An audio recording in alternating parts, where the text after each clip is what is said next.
Ika-25 taong anibersaryo ng Lisares Industries. Ang pagdiriwang ay dinao sa ballroom ng Manila Peninsula. Humigit kumulang sa 500 katawang imbitadong panauhin. Karamihan ay mga negosyante at mga taong kilala sa alta sosyedad. Habang abala si Doña Clara Lisares, ang presidente at chairman of the board ng kanilang business empire, sa pag-iistima sa mga piling-piling panauhin, ay pinag-uusapan siya ng isang malaking grupo ng mga empleyado na umuukupa sa 15 malalaking mesa sa bulwagan ng Manila Pen. Napakaswerte naman ang tagapagmana ni Doña Clara. Kahit mahiga na lang siya at matulog ay hindi matatapos ang pagdating sa kanya ng kwartang kinikita ng kanilang chain of companies. May pananaghiling wika ng sekretarya ng finance head ng Lisares Industries. Nag-iisa lang naman ang anak ni Doña Clara eh. Wala pang kahilig-hilig na sa negosyo.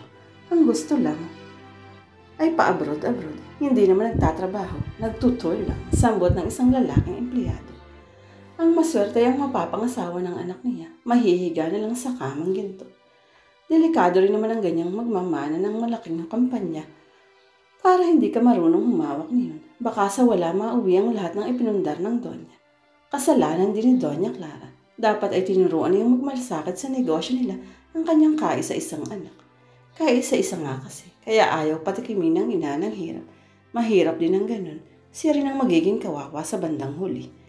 Siguro naman iniisip din iyan ni Doña Clara. Malay natin, baka may iba siyang plano para sa kanyang anak. At bakit ba pinakikialam ninyo ang buhay ng may buhay sa loob ng isang may edad na empleyada? Basta maganda ang trato at pasahod sa atin ng Lisares Industry, wala na tayong kibera sa iba pa.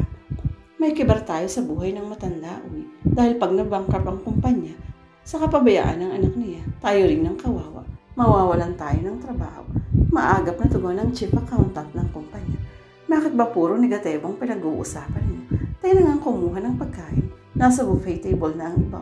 Anang isang babaeng malalim ang putab sa likod ng suot na bestidang itim. Hindi mabilang ang putahing nakahain sa napakahabang buffet table. Kahit isa-isang peraso lang ang kunin ng bisita sa bawat menu, ay kakailanganin ng 2 pinggan para mapagkasya ang mga iyon.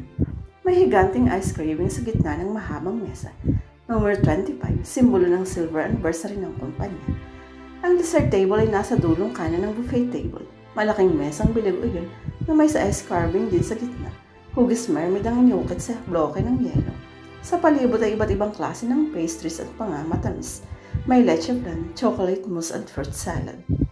Tiyempong patapos ng magsipag-dessert ang mga panahon, ay sinimula ng programang inihanda para sa okasyong yun.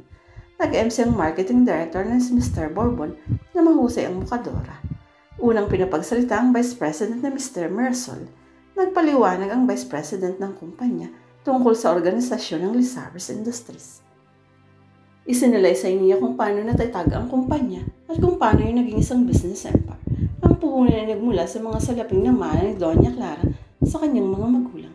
Kumuha siya ng ilang matatapat na kaibigang tulad ni Mr. Mersol at iba pang opisyalis ng kumpanya para maging isa iyong korporasyon.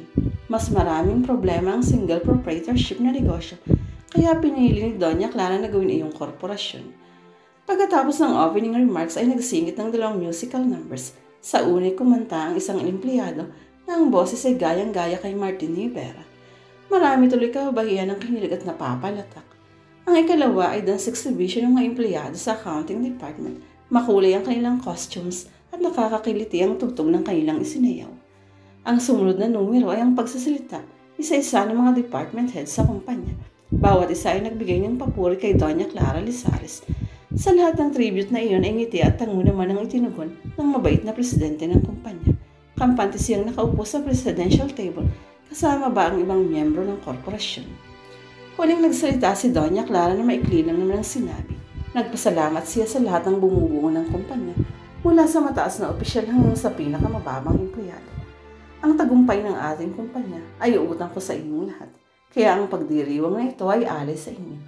The honor is yours, not mine alone. Thank you and long live. Pagkatapos ni Doña Clara. Standing ovation ang tinanggap ng Doña sa maikli niyang talumpati. Mahal siya ng lahat ng kanyang empleyado pati na ang kanyang mga kadil sa negosyo na imbitado rin sa okasyong ito. Ang panghuli sa programa ay ang pagbibigay ng plaque sa mga empleyadong naglingkod sa kumpanya na mula 20 hanggang 25 taon. Loyalty award ang tawag doon at may bonus pang cash prize. Natapos ang pagdiriwang ng lahat ay masaya lalo na ang mga tumanggap ng parangal at salaping pabuya. Ang mga hindi nabigyan ng award ay nasiyahan din dahil nabusog sila sa masarap at masaganang pagkain. Si Doña Clara naman bagamat nasisiyahan din sa tagumpay ng okasyong iyon, ay nakadaran mo ng pagkahapo habang sumasakay sa kanyang Mercedes-Benz na ipinarada ng kanilang tsuper sa labas ng labi ng Manila Peninsula. Kasunod niya ang kanyang confidential secretary na si Susan at ang private nurse niyang si Maita. Ang dalawang dalaga ay may sariling kwarto sa mansyon ni Doña Clara sa Ayala, Alabang Village. Napansin ni Maita ang pagkahapis ng mukha ng Doña. Ganitong sinulat ang mukha ng Doña Clara. Senyora, nanlalamig kayo. Are you ill? Matamlay na ngumiti ang Doña. Old age weakens me. Kahit ang kasayahan ay nakakahapo na sa akin. Senyora naman, wala pa kayong 60 ah. Bata pa kayo. Maagap na sambot ni Susan na nakaupo sa tabi ng tsuper. Malungkot na tumugon ang Doña. Madaling tumanda ang maraming iniintindihan. Ang akala lang ng iba ay masarap ang buhay ng mga negosyante dahil maraming pera. Hindi nila alam, habang maraming pera ay lalong marami ang problema. Bakit naman kayo namumroblema, senyora? Kumikita mo naman gusto ang inyong kumpanya. Saka mahuhusay at matatalino ang mga corporate members niyo, sabi naman ni Susan. Hindi madali ang lumaban sa kompetisyon iyan. Nakakarami ng kompetensya sa ating negosyo. Habang buhay ako ay namamatini ang lakas ng kumpanya. Pero paano pag wala na ako? Malungkot na tanong ng matandang babae. Kaya lang nananatiling buo ang korporasyon ay dahil sa aking pamamagitan. Ang totoo ay laging nagkakagulo ang ibang miyembro. Umiiral na kasi ang self-interest ng bawat isa. Natahimik ang dalawang dalagang kasama ng Doña sa kotse. Ngayon lang nila narinig na dumaing ang Doña Clara tungkol sa mga kasama nito sa korporasyon. Kaya ang inaalala ko ay baka mahuwag ang kumpanya kapag nawala ako. Patuloy ng matandang babae. May anak naman kayong magmamana sa inyong posisyon, senyora. Paalala ni Maita. Si Mara pa. Pabuntong hiningang tugon ni Doña Clara. Nag-overseas call ako sa kanya bago dumating ang ating silver anniversary para makadala siya. Gusto ko nga kasing maipakalala siya sa business world. Pero ang sagot ay hindi pa raw siya nagsasawa sa paglilibot sa buong Europa. Wala yata siyang hilig sa negosyo, senyora. Ani Susan. Tapos siya ng business management pero ayaw gamitin ang pinag-aralan. Noon ko pa pinauuwi rito para tulungan ako sa pamamahala ng aming mga negosyo pero hindi ako pinakikinggan. Nawiwili pa sa pagtutur. Badya ni Maita. Iyan ang pagkakamali ko. I spent my life getting richer. Hindi ko na ipreparangan ako sa pagmamanage ng napakalaking kabuhayang maiiwan ko sa kanya. Buong pagsisising wika ng Doña. Kung walang know-how si Mara sa negosyo, baka lukuhin siya ng mga mapagsamantala senyora. Paalala ni Susan. Iyan ang pinakamabigat kong problema. Kaya nga sana'y gusto kong umuwi na siya para habang malakas ako ay maituro ko sa kanya ang mga dapat gawin kapag dumating sa kanya ang mga ganoong klaseng problema. Pagdating sa mansyon ay kagad tinungo ng Doña ang kanyang silid. Hindi niya malaman kung bakit hapong-hapo ang kanyang pakiramdam. Dati naman kapag nakatapos siya sa pakikipagsaya sa masigla ang kanyang pakiramdam. Lalo sana ngayon na ang ipinagdiwang niya ay ang tagumpay ng kanilang kumpanya sa loob ng 25 taon. Kaya nga siya may nurse sa bahay ay parang panglaga ng kanyang kalusugan. Pati nga pagkain niya ay si kaso ni Maita. Tinitiyak ng kanyang private nurse na balanse ang kanyang diet. Lagi rin itong tinitignan ng kanyang blood pressure at tibok ng puso. Sa huling check-up niya ay normal naman ang lahat. Wala siyang anumang sakit. Ang tanging dinadaing niya ay ang kanyang peptic ulcer. Pero may gamot siyang iniinom para roon. May panunas siya kapag sumasakit ang patindi ang kanyang sikmura. Karaniwan ang sakit ng mga negosyante ang peptic ulcer. Sakit iyon ng mga taong laging under pressure at palaisip. Pinainom siya ni Maita ng mainis na gatas at bitamina. Pagkatapos ay pinakinggan ang tibok ng kanyang puso sa pamamagitan ng stethoscope. Napakunot na ang nurse. Mahinang-mahina ang inyong heartbeat, senyora. Nanghihina ba kayo? Hindi ko nga malaman kung bakit ako biglang-biglang nagkaganito eh. Nanlalatang tugon ng Doña. Namimigat pati ang talukap ng kanyang mga mata. Nakaramdam ng takot si Doña Clara. Naalala ang anak na nasa malayo. Pahingain niyang naiusal ang pangalan nito. Mara, senyora, gusto niyo bang mag-overseas call ako kay Ma'am Mara? Nag-aalalang tanong ni Maita. Huwag, ayokong mag-alala siya. Pagod lang ako. Bukas malakas na uli ako. Nagsikap ngumiti ang Doña bago muling ipinikit ang mga mata. Habang naglalakad si Mara at mga kaibigan niyang si Sharon sa Place de Parvis na nakaharap sa Notre Dame Cathedral, ay naalala ng dalagang ina. Nakikita mo bang dalawang toring iyan ng Cathedral, Sharon? Parang ganyan ang mama ko. Ganyan katayog, kay hirap ng abutin. May pait sa tinig ni Mara. Mali yata, Mara. Ani Sharon, ikaw ang hindi maabot ng mama mo eh. Noon ka pa niya pinakikiusapang umuwi sa Pilipinas pero ayaw mo. Para ano? Madilim ang mukhang sambot ni Mara. Kahit naman umuwi ako, hindi rin kayo magkakasama ng matagal. Alam mo ba? Sa kanyang opisina naman nagbababad iyon. Lagi kasi siyang maraming pinipirmahang mga papeles. Laging busy sa mga meeting at conferences. Kahit kailan ay hindi pa kami nagkausap niyo ng mahigit 15 minutos. OA naman ito. Nakalabing badya ni Sharon. Walang exaggeration iyon. Namulat ako nakatulong ang katabi ko sa pagtulog. Ang mama ko ay nakatali na noon pa man sa kanyang kumpanya na maliit pa lang noon. At dahil nga gusto niyang palakihin iyon, doon niya ibinusang buo niyang panahon. Buong kapaitang pagkukwento ni Mara. Baka gusto niyang punuan ang mga pagkukulang niya sa iyo kaya pinauuwi ka agad. Hindi ganoon ang gusto niyang mangyari. Gusto niyang katulungin ako sa pamamahala sa Lisares Industries. Imagine that. Nandidilat ang mga matang sambit ni Mara. What's wrong with that? Sariling kumpanya naman ninyo ang pamamahalaan mo. Maagap namang salon ni Sharon. I mean, hindi pa kami nagkakaroon ng pagkataong magkasama sa pamasyal. Hindi pa kami nagkakausap man lang na matagal-tagal tungkol sa aming mga personal na buhay. Buburo na niya agad ako sa opisina. Di ang mangyayari sa akin ay tulad niya. Ang buong panahon ay umiikot sa kanyang kumpanya. Dire-diretsong pagsasalita ng dalaga. Pagkaway lumungkot ang mukha ni Mara. Akala mo ba'y nag-e-enjoy ako sa paglilibot natin ito, Sharon? Paano ako masisihan kung lagi na iniisip ko na sana ay kasama ko ang mama ko? Sa pamamasyal kong ito, at pag may nakikita akong mag-inang magkasama na iinggit ako, kahit kailan sa aking kamusmusan na hindi kami nagkasama ng ganong ka-intimate ng mama ko. Nangilid na ang luha sa mga mata ng dalaga. Sinasadya kong magtagal na malayo sa kanya para mapilitan sana siyang sundan ako, Sharon. Pero matigas din ang mama. Matitis niyang magkalayo kami, huwag lang niyang mapabayaan ang kanyang kabuhayan. I think she's doing that for you, Mara. Ang nasa isip niya siguro ay maiwan niyang matatag ang kumpanya para hindi ka mahirapan kapag nag-take over ka na. Ani Sharon sa kaibigan. Hindi ko kailangan ng kayamanan, Sharon. Ang namimiss ko ay ang pagmamahal ng isang ina dahil yon ang hindi na ibigay o naipadama sa akin ng aking mama. Nahabag si Sharon sa kaibigan. Dama niya ang labis nitong kalungkutan sa gitna ng kasaganaan. Nalibot na ni Mara ang buong Europa at pabalik na sa California kung saan may bahay bakasyon na sila nang tunggak siya ng overseas call mula sa confidential secretary ni Doña Clara na si Susan. You have to come home, Ma'am Mara, habang nakakausap pa ang senyora. Basag ang tinig ni Susan. Kumabog ang dibdib ni Mara. Anong ibig mong sabihin, Susan? Don't tell me Mama is very ill. Isang buwan na siyang nanghihina, ma'am. Bigla ang paghina ng puso niya. Maging ang mga doktor ay nalilito kung bakit siya nagkakaganon. Walang mapinpoint na exact cause ang paghina ng kanyang puso. Ang pinakamalapit na posibilidad ay depression. Emotional lang ang sakit niya, hindi physical. Nagkaroon lang ng komplikasyon sa puso. Pagpapaliwanag ni Susan. Uuwi agad ako, Susan. Mula sa puso ang tugon ng dalaga. Ibinalita ng sekretary sa Donyang tugon ni Mara. Tiyak niyang uuwi siya, senyora. Umagos ang luha sa pisngi ng matandang babae. Kung kailan pa, paalis na ako. Senyora, pagdating ng inyong anak ay tiyak na lalakas kayo. Masiglang wika ni Susan at hinagod ang braso ng Donya. Napailing si Doña Clara. Pagod na ako, Susan. Mas gusto ko nang magpahinga. Pinigil ng sekretary ang pagtulong ng luha. Alam niyang nakatipon sa dibdib ng matandang malaking hinanakit sa anak na piniling mamuhay ng malayo. Saina. Susan, muling nagsalita ang Donya sa paus na tinig. Senyora, dinikit ni Susan ang tenga sa labi ng may sakit.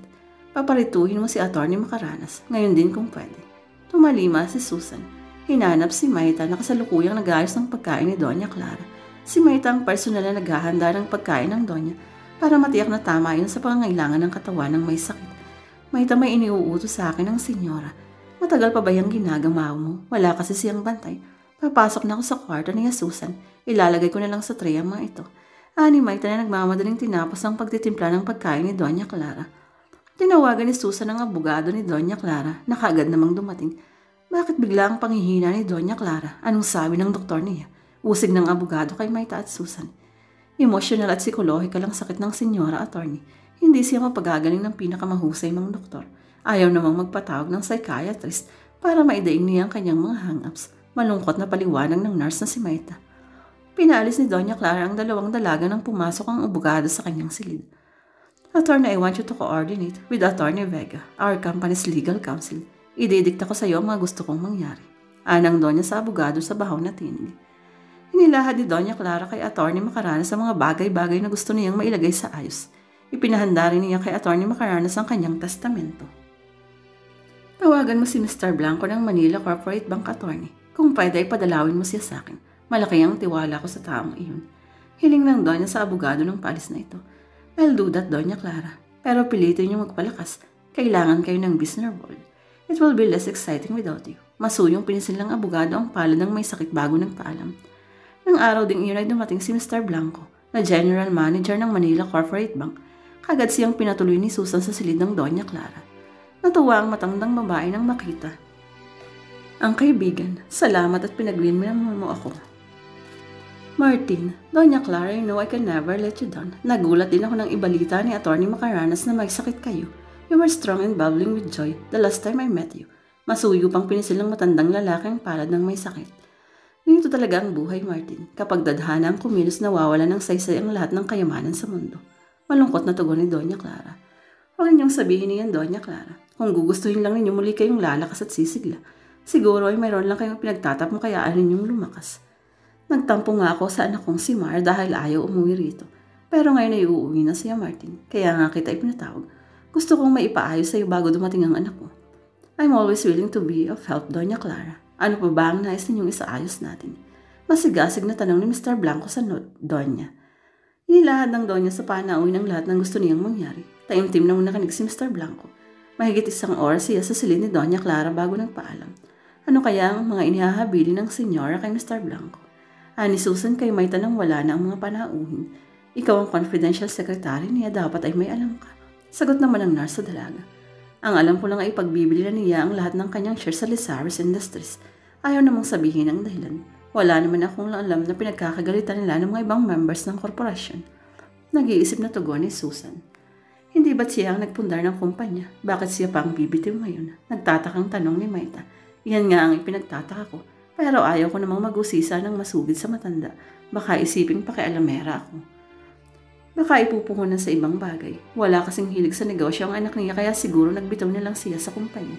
Pag nga naman siging nakastak ang pera niya sa negosyo at ayaw namang bantayan ni Ma'am Mara, malamang na mapagsamantalahan lang iyon ng iba. Suwestyon ni Maita. Milyones ang halaga ng stocks ni saan niya itatago yun?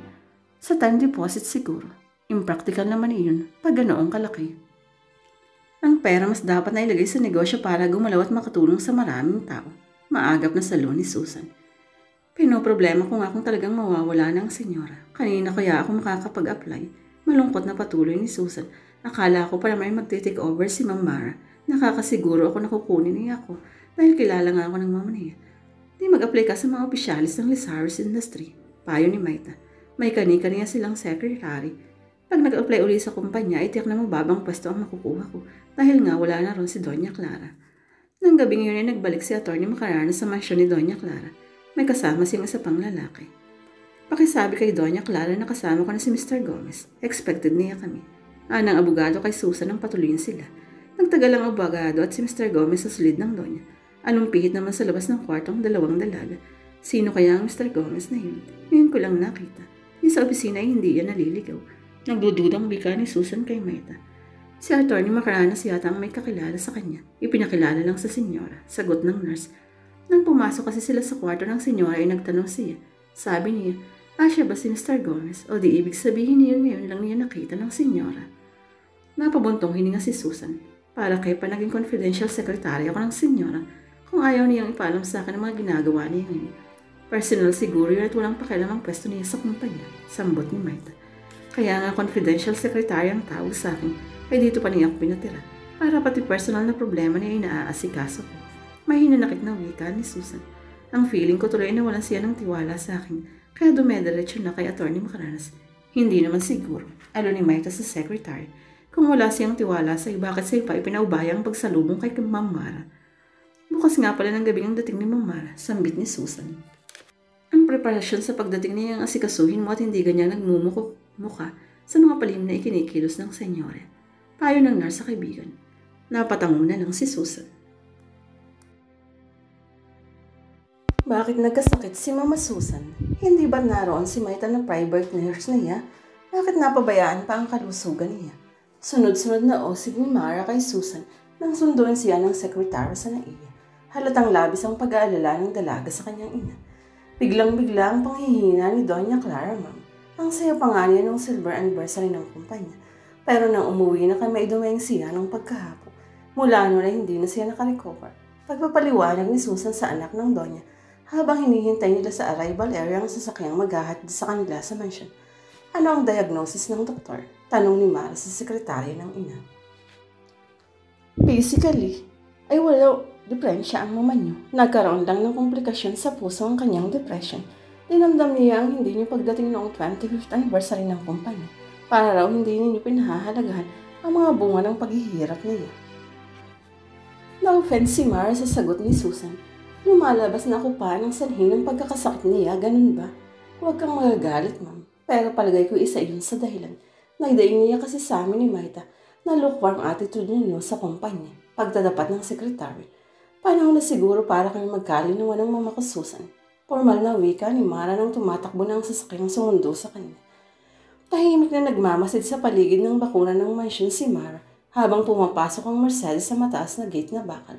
Para siyang estranghera sa lugar na iyon. Katatapos pa ng kasi niya sa elementarya ng lisanin niyang mansion. 10 taon na ang lumipas mula noon. Ngayon lang siya nakabalik. Ang mama niyang dumadalaw sa kanya sa state tuwing Pasko hanggang bagong taon noon. Siya ay high school pa. Ngunit mula nang tumutong siya sa college ay ang ina mismo ang pumuto sa tradisyong sinimulan nito. Hindi na siya pinupuntahan ng ina tuwing Pasko.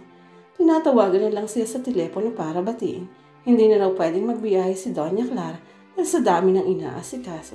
Sa halip siya ang inutasan ng ina na umuwi sa okasyong ito. Pinagbigyan niya ang ina. Nang nasa third year college siya ay dumalaw siya sa Pilipinas para sa Christmas vacation. Sabik siyang makapiling si Doña Clara, ngunit nabigo siya sa airport pa lang. Ang kanilang chopper lang sumundo sa kanya. Ang kanya raw mamay nasa Cebu at dumalo sa isang business conference. Pero alam niya ngayon ang araw ng uwi ko. Pagigil niyang sabi sa kanilang chopper, hindi ba siya pwedeng magpadala ng mga representative sa konferensyang iyon? Hindi ba siya nananabik na makita ako? Lalo siyang nagiknit ng sabihin ng chopper na sa ikatlong araw pa ang balik ng Doña Clara sa Manila. Bigla ang desisyon ni Mara. Umuwi ka na, Lucio. Hindi ako sasama sa iyo. Sabihin mo sa mama pag uwi niya na bumalik ako sa state. Total hindi rin naman para kami magkakasama rito. Nagawa ng paraan ni Mara na makasakay sa eroplanong bumiyahe patungo States ng araw ding iyon.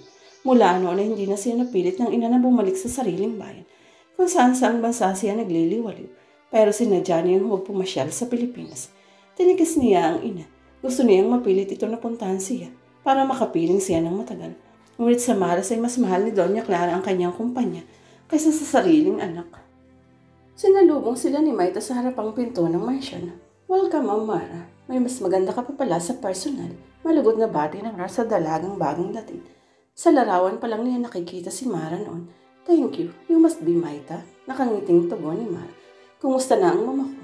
Nagpilit umupo ngayon. Alam kasing darating ka, ma'am. Tugon ng nurse sa sinamahan ng dalaga hanggang sa silid ng Doña. Napatda sa kinatatayon si Mara nang makita ang ina. Nakaupo sa wheelchair, anyong hinang-hinana. Halatang nagpipilit lang na ituwid ang katawan sa pagkakaupo. May ngiti sa hapis ng mukha. Ngiting nananamik ngunit nag-aalangan. Napalis ang lahat ng hilalakit ni Mara sa ina. Payak siyang sumubo dito sa kayamakap. Buong higpit. Wala siyang masabi kundi, Mama ko, kailangan pa palang magsakit ako para ka umuwi. Basag ang tinig ni Doña Clara. Hinago niya ang buhok ng anak na nakasubsob sa kanyang dibdib. Ngayon pa lang ako makakatiyak na magkakasama tayo ng matagal, Mama, na makakapagkwentuhan tayo ng mahabang oras. Lumuluhang wika ng dalaga. Ngayon tiyak na masusolo kita. Wala akong makakaagaw ng mga business meeting at business deal. Malungkot na tumugon ang Doña. Kahit malakas ako ay hindi rin naman ako makakadal sa mga board meetings iya. Wala na akong share sa Lisaris Industries. Ipinagbili kong lahat sa iba pang board members. Napatitig si Mar sa ina. Hindi makapaniwala. Nagpatuloy ang Doña. Nakumbinsi ako na invest ang napagbilhan sa Oil Exploration Company. Akala ko'y mas tutubo ako ng malaking nang walang gaanong hirap at pagod. But I realized I made a wrong decision. Nalugi ang kumpanya. And I lost everything. Kaya ka pala nagkasakit, Mama, sa problema. Isinugal ko ang kinabukasan mo, Iha. at natalo ako. Ngumiti si Mara. Mama, it is a blessing in disguise. You lost your wealth, but we found each other. At last, sa wakas ay natupad ang pangarap mo na makapamuhay tayo ng normal tulad ng sa ordinaryong tao. Nakasanla ang lote at bahay na ito, Iha. Baka mainit pag hindi tayo nakabayad sa bangko. Saan tayo titira kapag nawala ito sa atin? Nanlulumong tanong ng Doña Clara sa anak. Kapag magaling na kayo ay maghahanap ako ng mapapasukan, Mama. Sa ngayon ay mas gusto ko nga mag-aalaga sa inyo. Tatapusin ko na ang serbisyo ni Maita para makatipid din tayo sa gastusin, pati siguro sa Susan ay kailangang patigilin na rin para makahanap sila ng mas magandang trabaho. Seryosong wika ng dalaga. Napagsabihan ko na sila bago ka dumating, Iha. Binigyan ko na sila ng rekomendasyon sa mga kumpanyang nakakadil ko noon. Pinagre-report na nga sila for interview. Halatang masaya ang Donya sa magbabalitang iyon. Kahit may sakit na siya ay nakapakanan pa rin ng iba ang nasa isip niya. Nasiyahan din si Mara pag nawala ang mga tao sa paligid ng ina, ay masusolo na niyang paglilingkod at pagmamahal dito. Hindi na siya may sasantabing tulad ng dati. Ayaw sanang umalis na Susan at Maita. Gusto nilang patuloy na pagsilbihan ng Donya hanggang sa huling sandali nito, pero nakiusap sa kanila si Mara. Ngayon lang kami lubos na magkakalapit ng mama ko. Baka hindi mangyari yon kapag sige kayong narito. Total naman ay tanggap na kayo sa mga employer na pinagrekomendahan niya sa inyo. Doon na kayo magtrabaho. Naunawa ng dalawang dalagang ibig sabihin ni Mara. Malungkot silang nagpaalam kay Doña Clara. Dadalaw-dalaw kami sa inyo, senyora. Magkikita pa rin ho tayong madalas. Pangako ni Susan at Maita sa may sakit ng paalis na sila. Pinangatawa na ni Mara ang pangako sa ina. Personal niyang inaasikaso ang lahat ng pangangailangan ng matanda. Natuwa si Doña Clara sa kilos ng anak. Hindi ko akalaing marunong kang magluto at mag-alaga ng may sakit, Iha. Akala ko'y puro lakwatsa lang ang pasarap sa buhay ang alam ko, Mama. Agaw ni Mara sa pagsasalita ng ina. Remember, Mama, I live alone in the States. Hindi uso ang mga lalay doon. So I learned to be independent. Sana'y natutunan mo rin ang pamahala sa negosyo. Anang Donya. You know I hate that rule, Mama. Dahil sa pagiging presidente mo sa kumpanya, ay na-insecure ang papa. Natututuloy siyang magloko. Alam kong masakit sa loob niya nang iwan tayo noon para sumama ka sa kanyang number 2. Pero sinadya niya yun para maantig ka, Mama. Nagbabaka sakali siyang bitawan mo ang posisyon at maging ordinaryong asawa na lang. Mapait ang tinig na paalala ni Mara sa ina. How could I do that? Sa laping pinaghirapan ng mga magulang ko ang pinuhunan ko sa kumpanya. Hindi ko pwedeng pabayaan yun. Ayaw naman ang papamuna siyang umawak dahil iba naman ang kanyang linya. Pagpapaliwanag ni Doña Clara. Papa was a painter. He was an artist. Kaya kailangan sana niya ng inspirasyon sa katauhan mo, Mama. Pero dahil nga hindi mo siya pinansin, napilitan siyang pumatol sa iba. Kahit hindi ko siya napaglingkuran bilang asawa, dahil nga abala ko sa negosyo, nananatili akong matapat sa kanya, Mara. Hindi ko siya pinagtaksila na tulad ng ginawa niya sa akin. Masagang tinig na wika ng Donya. Papa love you so well to, Mama. Kaya nga di ba't inamin ng kanyang karida na hanggang sa huling sandali ng papaya ikaw ang tinatawag. Pigil ang emosyong paalala ni Mara sa ina. Kung hindi ka nagkulang sa kanya bilang asawa, hindi siya malilis ng landas, Mama. Tumahimik ang Donya. Kumirot ang dibdib sa pananumbat ng anak. Ngunit kahit nasaktan siya sa paninisi ni Mara, nabawasan naman ang kapaitan sa kanyang dibdib sa hinang pagtataksil sa kanya ng asawa. Nakagaan sa kanyang loobang isipin kaya lang siya iniwan ng ama ni Mara ay dahil nga napabayaan niya. Kaya hindi ko ikinalulungkot ang pagkawala ng kabuhayan natin, Mama. Dahil ayokong maulit ang buhay mo sa buhay ko. Simpleng pamumuhay lang ang pangarap ko. Basta kapiling ang mga mahal ko sa buhay. Para matiyak na walang mga abala kay Doña Clara, ay umupa ng cottage si Mara sa Calaria Lake Resort. Doon sila tumigil na mag-ina. Magtatatlong linggo na sila roon ang atakihin ng sakit sa pusit si Doña Clara. Ambulansyang naghatid sa Doña sa pinakamalapit na ospital. Nang magkamalay si Doña Clara ay naghabilin kay Mara. Wala akong maiiwang ala-ala sa iyo, kundi isang kwintas na may palawit na solid gold na lakit, Iha. Laging mong isuot iyon pag wala na ako, para makilala ka ng mga taong lalapitan mo at hihinga ng tulong. Nasaan ang kwintas, Mama? Nasa loob ng isang kaheta sa unang kawan ng aking mesa, sa loob ng aking silid. May listahan kasama yun ng mga taong pwede mong hinga ng tulong kapag ikaw ay nagipit. Pinisil ng Donya ang palad ni Mara. Tama ka, Iha. Masarap nga palang mamuhay ng bilang ordinaryong tao lang. Ang pagkakasama natin ang pinakamaligayang mga araw sa buhay ko. Nang gabi rin iyon ay tuluyang namayapa si Doña Clara. Tahimik na lumuha si Mara. Nanghihinayang siya dahil sasandali silang nagkalapit na mag-ina. Ngunit nasisiyahan na rin sapagkat kahit sandali ay napaglikuran niya ang kanyang mama. Huling gabi ng burol ni Doña Clara nang dumating ang mag-asawang Mr. and Mrs. Gomez. Nagpakilala ang lalaki kay Mara. Kaibigan ako ng mama mo. Ito naman ang Mrs. ko, si Aida. Salamat sa pakikiramay ninyo. Natutuwa ako at marami palang kaibigan ng aking mama. Malugod namang tugon ng dalaga. Mabait si Doña Clara at matulungin. Bukod sa kilala siya sa business world bilang isang mahusay at matatag na negosyante. Mabilis na sambot ni Mr. Gomez. Pinagmasdan ni Mara ang lalaki. Bata pa si Mr. Gomez, wala pang 40 anyos ito. Ang asawa ay parang nasa liebo 3 lang. Maganda pero mukhang masasaktin. Pinag-iisipan ni Mara kung paano naging kaibigan ng inang kabataang tulad ni Mr. Gomez ng isang mukhang kagalang-galang na lalaki ang lumapit sa kanya. Condolence, Miss Lizars, ay Mr. Velayo. Sa aking jewelry shop, lagi nagpapareset ng mga alas ang mama mo. Sa inyo ba niya pinagawa ang kwintas na ito? Tanong ng dalaga na ipinakita ang lakit na palawit ng suot na kwintas. Lumapad ang ngiti ni Mr. Velayo. Yan ang huling-huling alas na in-order niya sa akin. Napakataas ng kilatis ng ginto niyan. Espesyal ang disenyo ng lakit. Ginandahan namin ang setting dahil ireregalo nga raw sa'yo ng mama mo. Si Atty. Macaranas ang nag-asikaso ng burol at libing ni Doña Clara. Walang ginawa si Mara kundi ang mag-istima sa mga nakiramay. Si Atty. Macaranas din ang nagpakilala kay Mara sa mga taong dumarating. Hindi kasi kilala ng dalaga ang mga taong may connection sa kanyang ina. Bago umalis sila Mr. and Mrs. Gomez ay muling lumapit ang lalaki kay Mara. Whatever help you may need, don't hesitate to come to Mara. Masuyong habili ni Mr. Gomez sa napakamaang na dalaga. Nakatikol-likod na ang lalaki ay nakapadda pa rin si Mara. Nag-iisip at nagtataka. Bakit pakiramdam niya ay gustong makipaglapit ng lalaki sa kanya? Malaki kaya ang utang ng loob ni Mr. Gomez sa kanyang mama. Kaya parang ayaw nitong maputol ang pakikipag-ugnayan sa kanya. Matapos ang libing ni Doña Clara, ay kinausap ni Atty. Macaranas ng masinsinan si Mara. Inilaha dito ang mga papeles na nagpapatunay na ipinagbili na ng Doña ang kanyang buong shares sa mga opisyalis ng Lizares Industries. Nalugi sa oil exploration ng mama mo.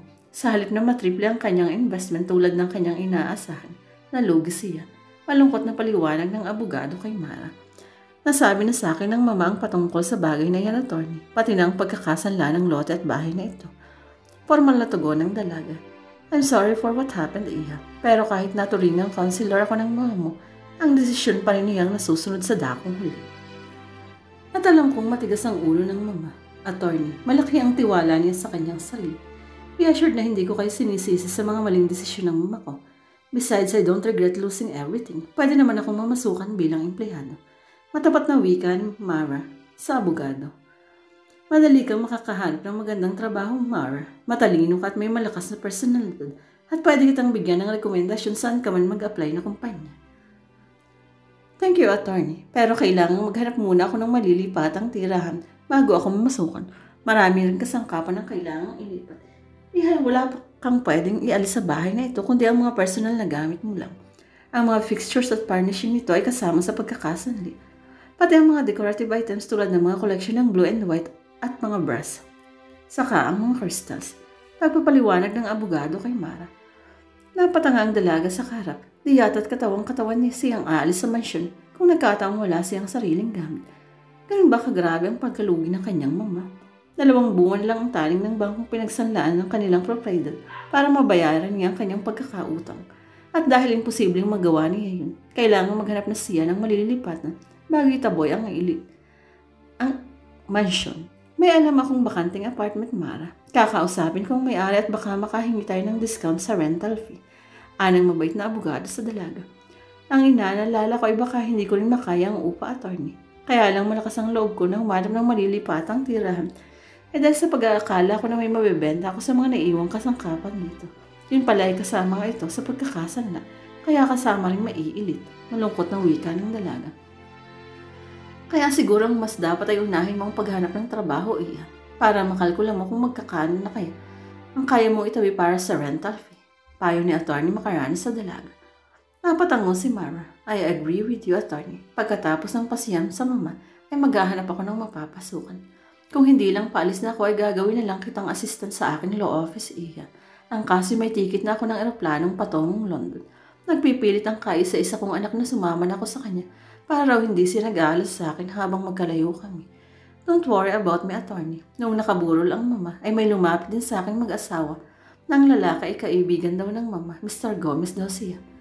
Si Frank ayun. Ako ang nagpakilala sa kanya sa mama mo. Anang abogado.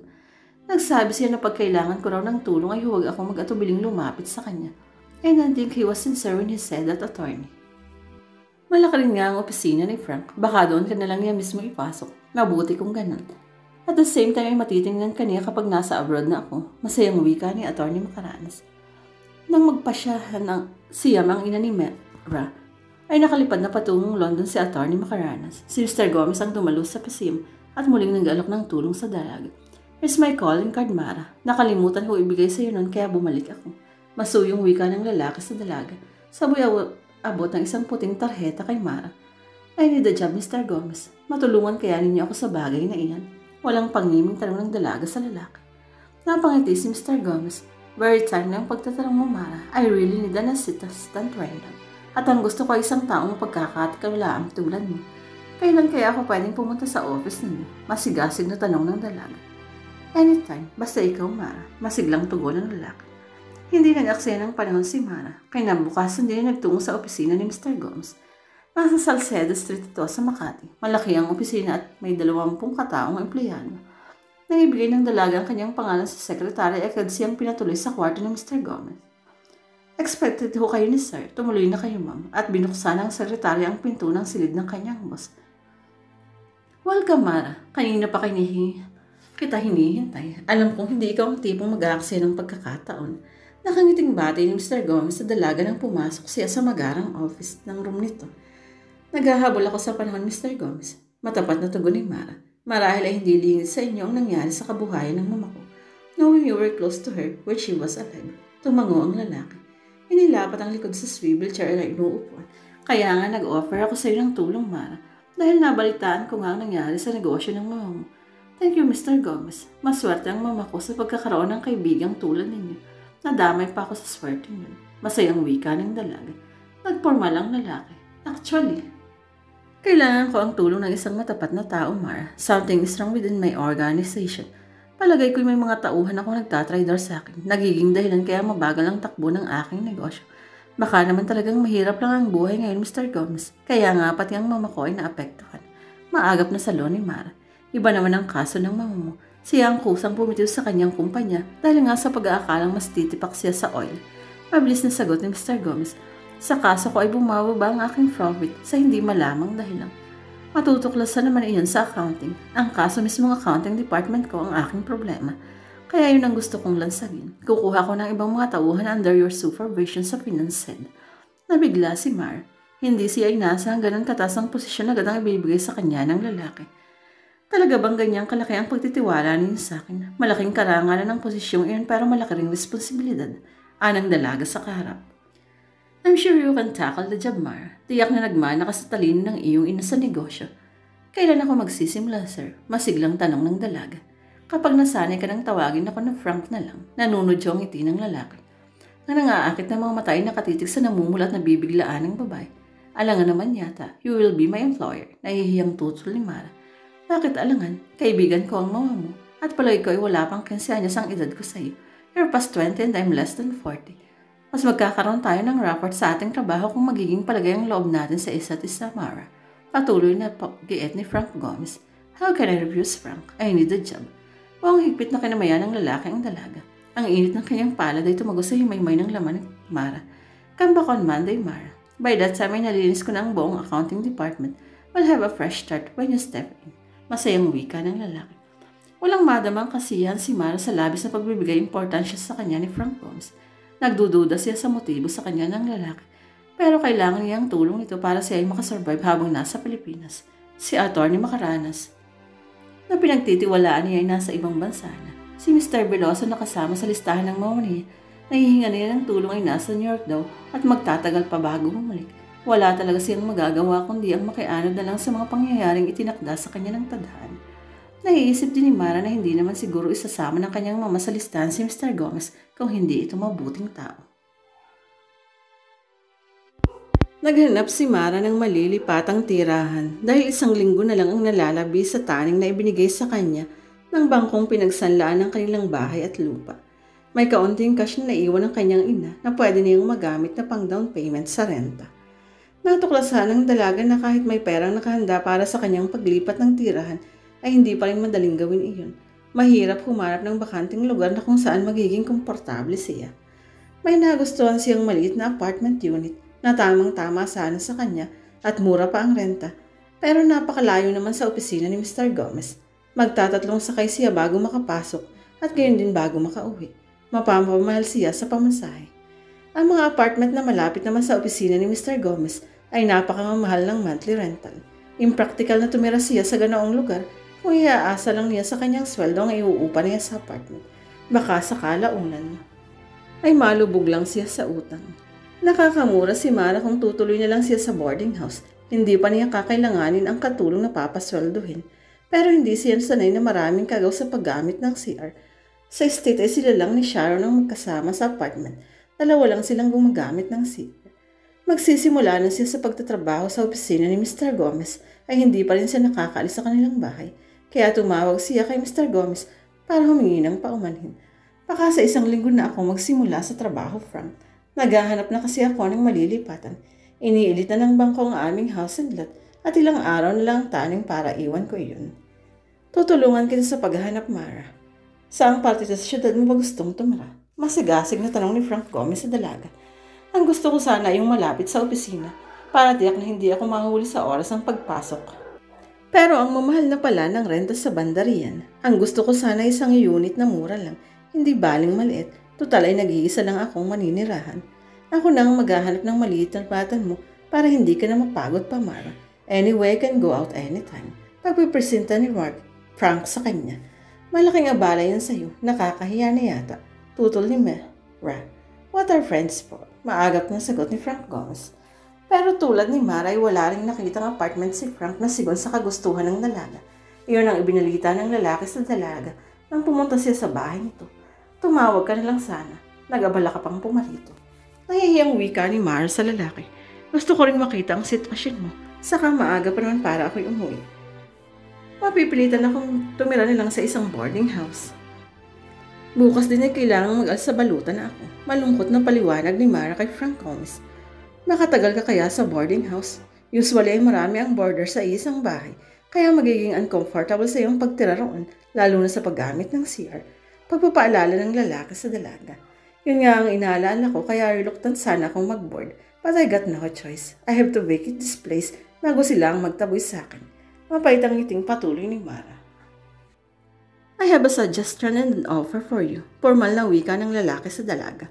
Napatitig si Mara kay Frank. Kinakabahan siya sa pananabik na maaaring sabihin ng lalaki. Nadalawa kami ni Aida sa bahay, Mara. Katulong lang ang kasama namin. Wala kaming anak na iistorbo sa pamamahinga mo. At mayroon kaming guest room na sa palagay ko ay magiging komportable ka. Patuloy ni Frank. Nalito si Mara sa sinabi ng lalaki. Pabor sa kanya ang alok nito. Pero baka naman lumabis ang utang na loob niya sa lalaki. Lalo pat naaasiwasi siya sa pinamamalas nilong labis na pagtingin sa kanya. Kung ayaw mong tumira sa amin ng matagal, okay lang, Mara. Madali ka namang makakalipat kapag nakakita ka na ng apartment na ayon sa kagustuhan mo. Masuyong wika pa ng lalaki. Nakakahiya sa misis mo. Halatang nagpapatianod na si Mara. Lalo kasing ayaw niya na abutan pa siya ng bangkong pinagsanlaan ng kanilang proprietors ng notice para sa umalis. Hindi problema sa Eda. Matutuwa ngayon dahil magkakaroon kami ng bagong kasama sa bahay. Malungkot kami yun dahil tatlo lang kami. Paniniyak ni Frank kay Mara. Hindi kami binihiyaan ng kahit isang anak. Sayang, anang dalaga. Si Aida ang may diferensya. Masasakitin kasi siya. Nasunog na yata sa mga ubot na yung iniinom ang kanyang matres, kaya hindi makabuo ng baby. Tumawa ng mapaitan lalaki. Malay mo, baka naman hindi palang dumarating ang iyong swerte. Pabibigay na kasloob ng Mara sa lalaki. Baka ikaw ang maging swerte namin, Mara. Kaya nga kukunin na kita ngayon din, mabilis na salon ni Frank Gomez. Hindi na tumutol pa si Mara. Tutal ay nag-iisa ni siya sa buhay na iyon. Pinalis na niya ang dating mga katulong ng ina at inirekomenda sa ibang pagsisilbihan. Ang iba naman ay umuwi na lang sa kanilang lalawigan. Si Frank ang nagbitbit ng mga dalahin ng dalaga ng isang kotse niya. Ang tanging kotseng inabutan ni Mara noong nabubuhay pa ang ina ay nilit ng financing company pagkamatay ng donya. Kaya wala na rin sariling sasakyan ng dalaga. Habang nakaupo si Mara sa tabi ng nagmamalayang lalaki, ay nahiyab niya ang kapaitang nasa kalooban. Kaya siguro maagang nasawi ang mama ko para hindi na niya makita ang nagaganap ngayon. Imagine, akong anak ng isang milyonarya. ay makikitira lang ngayon. Sa ibang tao, hindi ako ibang tao, Mara. I'm a friend. Pagtutuwid ni Frank sa dalaga. Even then, ang ibig kong sabihin ay hindi dapat nangyari ang ganito. Sa laki ng sakripisyong ginawa ng mama ko, na pati ang relasyon niya sa kanyang pamilya ay nasira dahil lang sa kanyang mga negosyo. Ang kauuwian lang pala ay ganito, sa pamumulubi rin. May garot sa tinig na patuloy ni Mara. Hindi naman ganong kagrabe ang lagay mo, Mara. May naiwan pa mga mahalagang bagay ang mamasayo kahit paano, tulad na lang ng kwintas na suot mo. Ani Frank sa dalaga. Tiyak na mahal iyan kaya dapat mong pag-ingatan. Sinulat ni Mara ang lakit na palawit ng kwintas. Ito lang nga ang alas na iniwan sa akin ng mama ko. At ilang pirasong hindi gaanong mahalaga. Ang mga mamahaling alahas niya ay wala sa kanyang jewelry box. Ang duda ko ay naipagbili na niya ang mga yun. Milyones na rin ang halaga ng mga yun. Kung naiwan niya sa akin ay pwede kong ipagbili para maipanguhunan sa aking pagsasarili. Tahimik lang si Frank habang nagsasalita si Mara. Waring pinagbibigyan ng dalaga na maihag ang lahat ng sama ng loob nito. Nagulat si Aida na asawa ni Frank nang dumating ang lalaki na kasama si Mara. Si Mara, anak ni Doña Clara. Dito muna siya tutuloy habang wala pa siyang nakikitang apartment na malilipatan, Aida. Pagpapaliwanag ni Frank sa namamanghang babae. May gastro naman tayo na matutulugan niya. Ngumiti sa wakas si Aida. Oo nga, at tatatlo lang naman tayo sa bahay. Be our guest, Mara. Salamat, Aida. Hindi naman siguro ako aabuti ng matagal dito. Sanay din kasi ako nang namumuhay mag-isa. Ganyan ang sitwasyon ko nung nasa States pa ako. Maagap namang tugon ng dalaga. Okay lang kahit magtagal ka rito, Mara, hindi ba, honey? Ang makahulugang tinitigan ni Frank si Aida. Of course, mabuti nga at may makakausap ako kapag wala si Frank. Bihira kasing tumigil yan sa bahay. Puro nag-asya ang inaasikaso. May pait sa tinig na Aida. Dapat tingin si Mara sa lalaki. Katulad ka rin pala ng mama ko. Ang asawa ang itinugon ni Frank. Hindi titigil dito si Mara para bantayan ka, Aida. Kinuha ko siyang assistant sa ating kumpanya. Pinalis ko na lang ang ibang empleyado ko na nakakasira lang. Sa ating negosyo, pwede naman kitang makakwentuhan ng Aida pag-uwi natin sa gabi, Frank. At paglinggo ay wala namang opisina. Maagap na paalala ni Mara sa lalaki. Ang katulong ng sesyon na nagsama kay Mara sa guest room. Pag may kailangan kayo, ma'am, tawagan niyo lang ako rito sa intercom na nakabit iyan sa quarter ko. Hindi ako natutulog na. Magigising ako basta tumawag ka. Sige, Sean, salamat sa pag-aabala mo. Iwan mo na ako. Kaya ko ng iba pang pag-aayos dito. Nagiliw na wika ni Mara sa mabait na utusan ng mga Gomez. Iniayos ng dalaga ang kanyang mga gamit sa loob ng closet. Pagkatapos ay nag-shower at nagbisang pambahay. Maliwalas ang guest room at komportable ang kanyang katawan. Pero hindi ang kanyang isip. Hindi niya malaman kung bakit gayong mabuti naman ang trasto sa kanya ng mga tao sa bahay na yun ay sige siyang naaasikwa. Kaysyon lang palagay ang kanyang loob. Ito lang ang sa pakaramdam niya ay may busilak na kalooban. Bumaba siya dahil nagbilin si Frank na pagkatapos niyang magbihis ay sumalo siya sa kanilang hapunan. Nasa komedor na ang mag-asawa nang bumaba si Mara. Naulig-nigay ang malakas na pagtatalo ng mga ito. Hindi ako naniliwala dahil lang kay Doña Clara. Kaya mo siya tira rito, Frank. Kilala ko ang hilig mo sa mga babae. Lahat ng stroke ay gagawin mo para masunod ang gusto mo. Tinag iyon ni Aida. Ang dumi talaga ng isip mo, babae ka. Basta sariliin mo na lang ano man ang iniisip mo. Huwag mo kong hihiyain kay Mara dahil talagang masasaktan ka sa akin. Nanggigigil si Frank habang nagbabanta sa asawa. Parang binayo ang dibdib ng dalaga. Sabi na nga ba niya at pakitang tao lang ang magiliw na pagtanggap sa kanya ni Aida kanina. Napansin ni Frank ang nakatayo si Mara sa bungad ng komedor. Charles, Mara, please. Nagpilit ngumiti ang dalaga. Ayaw niyang ipahalata na narinig niya ang usapan ng mga ito. Feel at home, Mara. Mula ngayon ay miyembro ko na ng aming pamilya. Nakakintay namang dugtong ni Aida. Bagamat mabigat ang dibdib dahil sa pagkukunwari ng mga taong kaharap niya, napilitang sumalo sa hapunan ng mag-asawang dalaga. Ngunit habang kumapakain, ay nabubuo sa kanyang isip. Nang madali ang paglipat ng tirahan, kailangang patuloy siyang magporsige sa paghahanap ng apartment bago masirang tuluyan ang relasyon ng mag-asawa dahil lang sa kanya. Nagulat si Mara nang pumasok sila ni Frank sa opisina kinabukasan. Iilan na lang ang empleyado na inuokupahan itong kwarto. Napansin ng lalaki ang pagtataka niya, kaya agad nagpaliwanag. Just as I've told you, pinaalis ko na ang mga traidor sa kumpanya. Sa halip na makatulong ay nakakasira lang sila. Napatango si Mara at sumunod na kay Frank na nagpatuloy sa paglalakad. Dinala siya ng lalaki sa isang bakanteng cubicle na may magarang desk at swivel chair. Ito ang magiging pwesto mo, Mara. Kahit paano ay pribado ka rito, as finance head. Well, thanks Frank. I like it here. Nasisihang tugon ng dalaga habang hinahaplos ang velvet ng takap ng swivel chair. Suit yourself, honey. Tatawagan ko ang mga tauhan mo para magkakilala kayo. Pagkasabi niya na ilumbas ng cubicle si Frank bago nakatutol si Mara. Pagbabalik ni Frank ay kasama na ang 10 tauhan sa kumpanya. Nakakapila mga ito dahil hindi magkasya ng sabay-sabay sa loob ng cubicle. Piling-pili ang mga naiwang tao sa ating Mara. You can depend on them. Nagmamalaking wika ni Frank sa dalaga. Matamis na manginitian ni Mara ang mga empleyado na isa-isang lumalapit at bumabati sa kanya. I'm sure we'll get along very well with each other. Basta maging masinop at masipag lang kayo sa trabaho at maging prangka sa akin. Matamis na wika ni Mara sa mga empleyado. I won't care even if you tell me you don't like me, as long as you have the valid reason to feel that way. Patuloy pa ng dalaga. Bago ako sa opisinang ito, marami pa akong hindi alam sa inyong sistema at regulasyon. Don't hesitate to correct me when I am wrong. All criticisms are welcome as long as they are given politely. Halatang nasihan ng mga empleyado sa mga sinabi sa kanila ni Mara. Masigla silang nagsibalik sa kanilang mesa.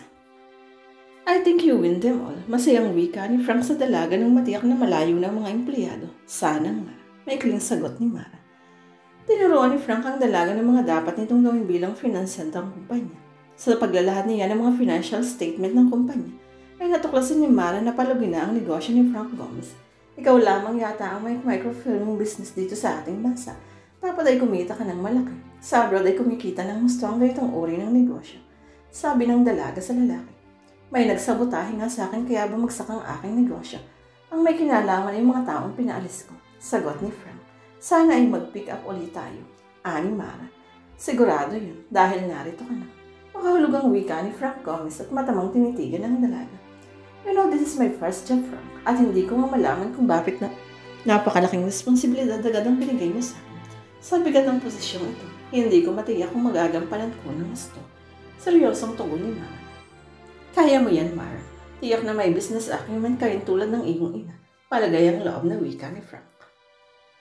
Ngayong unang araw nga ng dalaga sa kanyang pwesto, ay natutuhan agad niya mga dapat gawin. Sa sarili na tiyak niya na ilang araw lang at mahuhuli na niya kung saan pumalpak ang sistema ng kumpanya kaya nalugi ang negosyo ni Frank Gomez. Nalibang si Mara sa ginagawa niya kaya hindi napansing lagpas na sa oras ng uwian ay nasa loob pa rin siya sa kanyang cubicle. Nagulat pa siya nang pasukin siya ni Frank. Miss, hindi ko kayang magbayad ng overtime pay. Tama na yan. Pabirong pansin ng lalaki sa dalaga. Sinulya pa ni Mara ang lirong panggalang. 7:00 na pala. Workaholic ka pala. Ganti ni Frank habang nakatayo sa harap ng mesa ng dalaga. Nasabik lang sa trabaho. First experience ko kasi to. Nakangiting sambot ni Mara at nagsimula nang magligpit ng mga gamit na nasa ibabaw ng kanyang desk. Akala ko naman yung nag-CR ka lang kaya hindi kita nakikita sa labas. Hinihintay kita para umuwi na tayo. Ni Frank. Mabutit na isipan mong silipin ako rito. Dahil nga nairip na ako sa'yo. Nakakalibang kasi ang pag-aanalisa sa dahilan kung bakit humigil na ang negosyo mo. Pero para akong detective na naghahanap ng clue sa isang krimen, sabi ni Mara habang palabas na sila ng opisina. Saan ba kami pumalpak? Tanong ni Frank habang sakay. Si Mara patungong sa parking area kung saan nakaparada ang kotse nito. Palagay ko hindi totoong may nagsabotay sa kumpanya. I think it's a case of mismanagement. At ang ganoong kamalian ay nasa parte mo. Tahasang wika ni Mara kay Frank na binuksan ang pinto ng kanyang sasakyan para makasakay ang dalaga. Ako pa pala ang culprit. Natatawang tugon ni Frank na halatang tinatakpan ng pagka-offense sa panlalakab ng dalaga. Hindi pa sigurado dahil hindi ko pa nakikita ang ebidensya laban sa'yo. Napailing si Frank, nagbiro. Baka sa dulo nini ko pa lang dapat umalis at hindi ang mga empleyadong na-terminate ko. Kapag dumating ako sa ganoon konklusyon, ay hindi ko nalang sasabihin sa'yo. Dahil tiyak na ako ang patatalsikin mo. Nagbibirudong tigon ni Mara. Mali, itataas ko pa ang pwesto mo.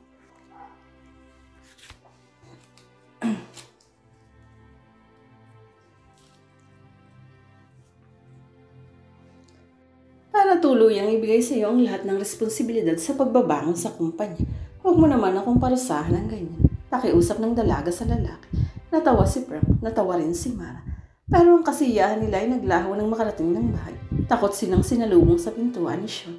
Nagwala si Ma'am Aida kanina. Pinagbabasag ang mga kasangkapan sa kusina. Pinagtatapon ang mga pagkain. Nanginginig ang boses na pagbabalita ng katulong sa dalawa. Namutla sa takot si Mara. Namula sa malaking pagkapahiya si Frank. 6:00 pa lang kasi nagpahanda na siya ng hapon. Sanay kasi siya sa ganong oras pag ganitong araw na dumarating kayo sa Kaya nang 7:10 na at hindi pa kayo dumarating, nagwala na sa galit. Pagpapatuloy ni Sean. Marami kaming ginawa sa opisina. Ang iwan namin yun para makasunod lang sa kapritsyo nila. Pigil na pigil ang pot na tugon ni Frank. Saka 8:30 lang ngayon. Hindi ko naman siya mapigil sa. Nagtago na lang nga ako kayo nang nagbabasag siya. Pagsusumbong ni Sean. Walang masabi si Mara na nakikinig lang sa pag-uusap ni na Frank at Sean. Pero sa loob niya, gusto niyang takasan ang bahay na iyon noon din. Nang tapos na siyang magwala at nagkulong sa kwarto, inilinis ko na lang ang mga kinalat niya, sir. Yun nga lang wala na kayong makakain ni Ma'am Mara. Ako nga ay nagkapuna lang. Pwede naman akong bumili ng pagkain sa tindahan. Kaya lang inawalan ako ng gana dahil sa nangyari. Pagpapaliwanag ng utusan. Sa isip ni Mara, siya man ay nawalan na rin ng gana kahit gutom na gutom siya. Sayang at hindi niya tinanggap ang alok ni Frank kaninang paglabas nila sa opisina na kumain na sa labas. Ayaw nga kasi niyang lumaki at madagdagan pa ang utang na loob sa lalaki. Kaya na Mara, kumain na lang tayo sa labas. Pagkakayag ni Frank sa dalagang wala pa rin kaimik-imik. Heavy ang winarianda ko kanina na Frank. Actually, hindi pa ako gutom hanggang ngayon. Tanggi ni Mara sa lalaki. Huwag mo intindihan si Aida. Ganyan lang talaga yan. May sumpong. Gawa yun ng pagiging sigli niya. Pangalo ng lalaki sa dalaga. But I'm not really hungry, Frank. Ang plano ko talaga ay iinom lang ako ng juice or coffee. Pagdating natin dito, pagsisinungaling pa ni Mara, natatakot siyang pag lumabas sila uli ni Frank ay mag-iskandalong tuluyan si Aida. Hindi na lang din ako maghahaponan kung gano'n. Matamlay ng wika ng lalaki. Siya pagtimpla mo na lang kami ng mainit na kape. Baling ni Frank kay siya na agad namang tumaliw. Hindi mo ba lalapitan si Aida para magpaliwanag, Frank? Tanong ni Mara sa lalaki. Hindi sa nakikialam sa inyo. Kaya lang ay, hindi mo kilala ang asawa ko, Mara. Pag ganyang may sumpong siya, hindi mo pwedeng lapitan. Lalo lang kami magkakagulo. Kaya pinalilipas ko muna ang sumpong niya bago ko kausapin. Anong lalaki sa dalaga? Paano mo malalaman kung hindi na siya galit? Nagugulong ang usisa ni Mara kay Frank. Pag lumabas siya ng kwarto at bumati siya na parang walang anumang nangyari. Kaswal ng pagpapaliwanag ng lalaki. Napailing ang dalaga. Ang hirap ng ganun. Kinuha niya ang puswelo ng kaping iniabot ni Sean. Habang nagkakape sila ay nagpapaliwanag si Frank. Nagkakaroon ng insecurity si Aida dahil nga sa hindi niya pagiging capable para maging ina. Lahat ng pagkukulang ko sa oras at pagtingin ay pinag-iisipan niya ng masama. Ayaw niyang tanggapin ang lahat ng shortcomings ko ay dahil lang sa trabaho. Galit din siyang tiyak sa akin. Baka nagsiselos na siya. Panalalakab ni Mara kay Frank. Don't mind her. Pag wala ng sumpong iyan, ay sweet na naman. Magpapabook na kaya muna ako sa hotel ngayon, Frank. At bukas ay hahanap ako ng malilipatang boarding house. Suggestion ni Mara. Para na siyang napapaso sa bahay na iyon. Kaya gusto niyang takasan na. Please, Mara, huwag ka namang magpasya ng ganyan. Lalo akong napapahiya sa iniisip mong gawin. Pakiusap ng lalaki. Namumula pati ang mga mata ni Frank sa pagkapahiya. Pero hindi ako dapat magtagal dito sa inyo, Frank. Ayokong madagdagan ng mga insecurities ng asawa mo. Formal na giit ni Mara. Sinay di Frank ang laman ng puswelo niya bago nagsalita. Matulog na muna tayo, Mara. Bukas na natin pag-usapan ng bagay na yan. Makakapasok ka ba sa kwarto niyo? Tanong ng dalaga sa lalaki. Nakalaktiyak iyon. Sa sofa bed sa library ako matutulog. Tumayo mula sa pagkakaupo ang lalaki at masuyong tinitigan ng dalaga. Good night, Mara. Good night, Frank. 2:00 ng madaling araw, nang maalimpungatan si Mara sa mga galit na tinig na waring nagtatalo, nagmumula sa labas ng kanyang silid. Ang bumangon siya at makinig ng mabuti ay natiyak ng mga tinig yun na Aida at Frank. Walang kilatis na lumabas ng silid ang dalaga.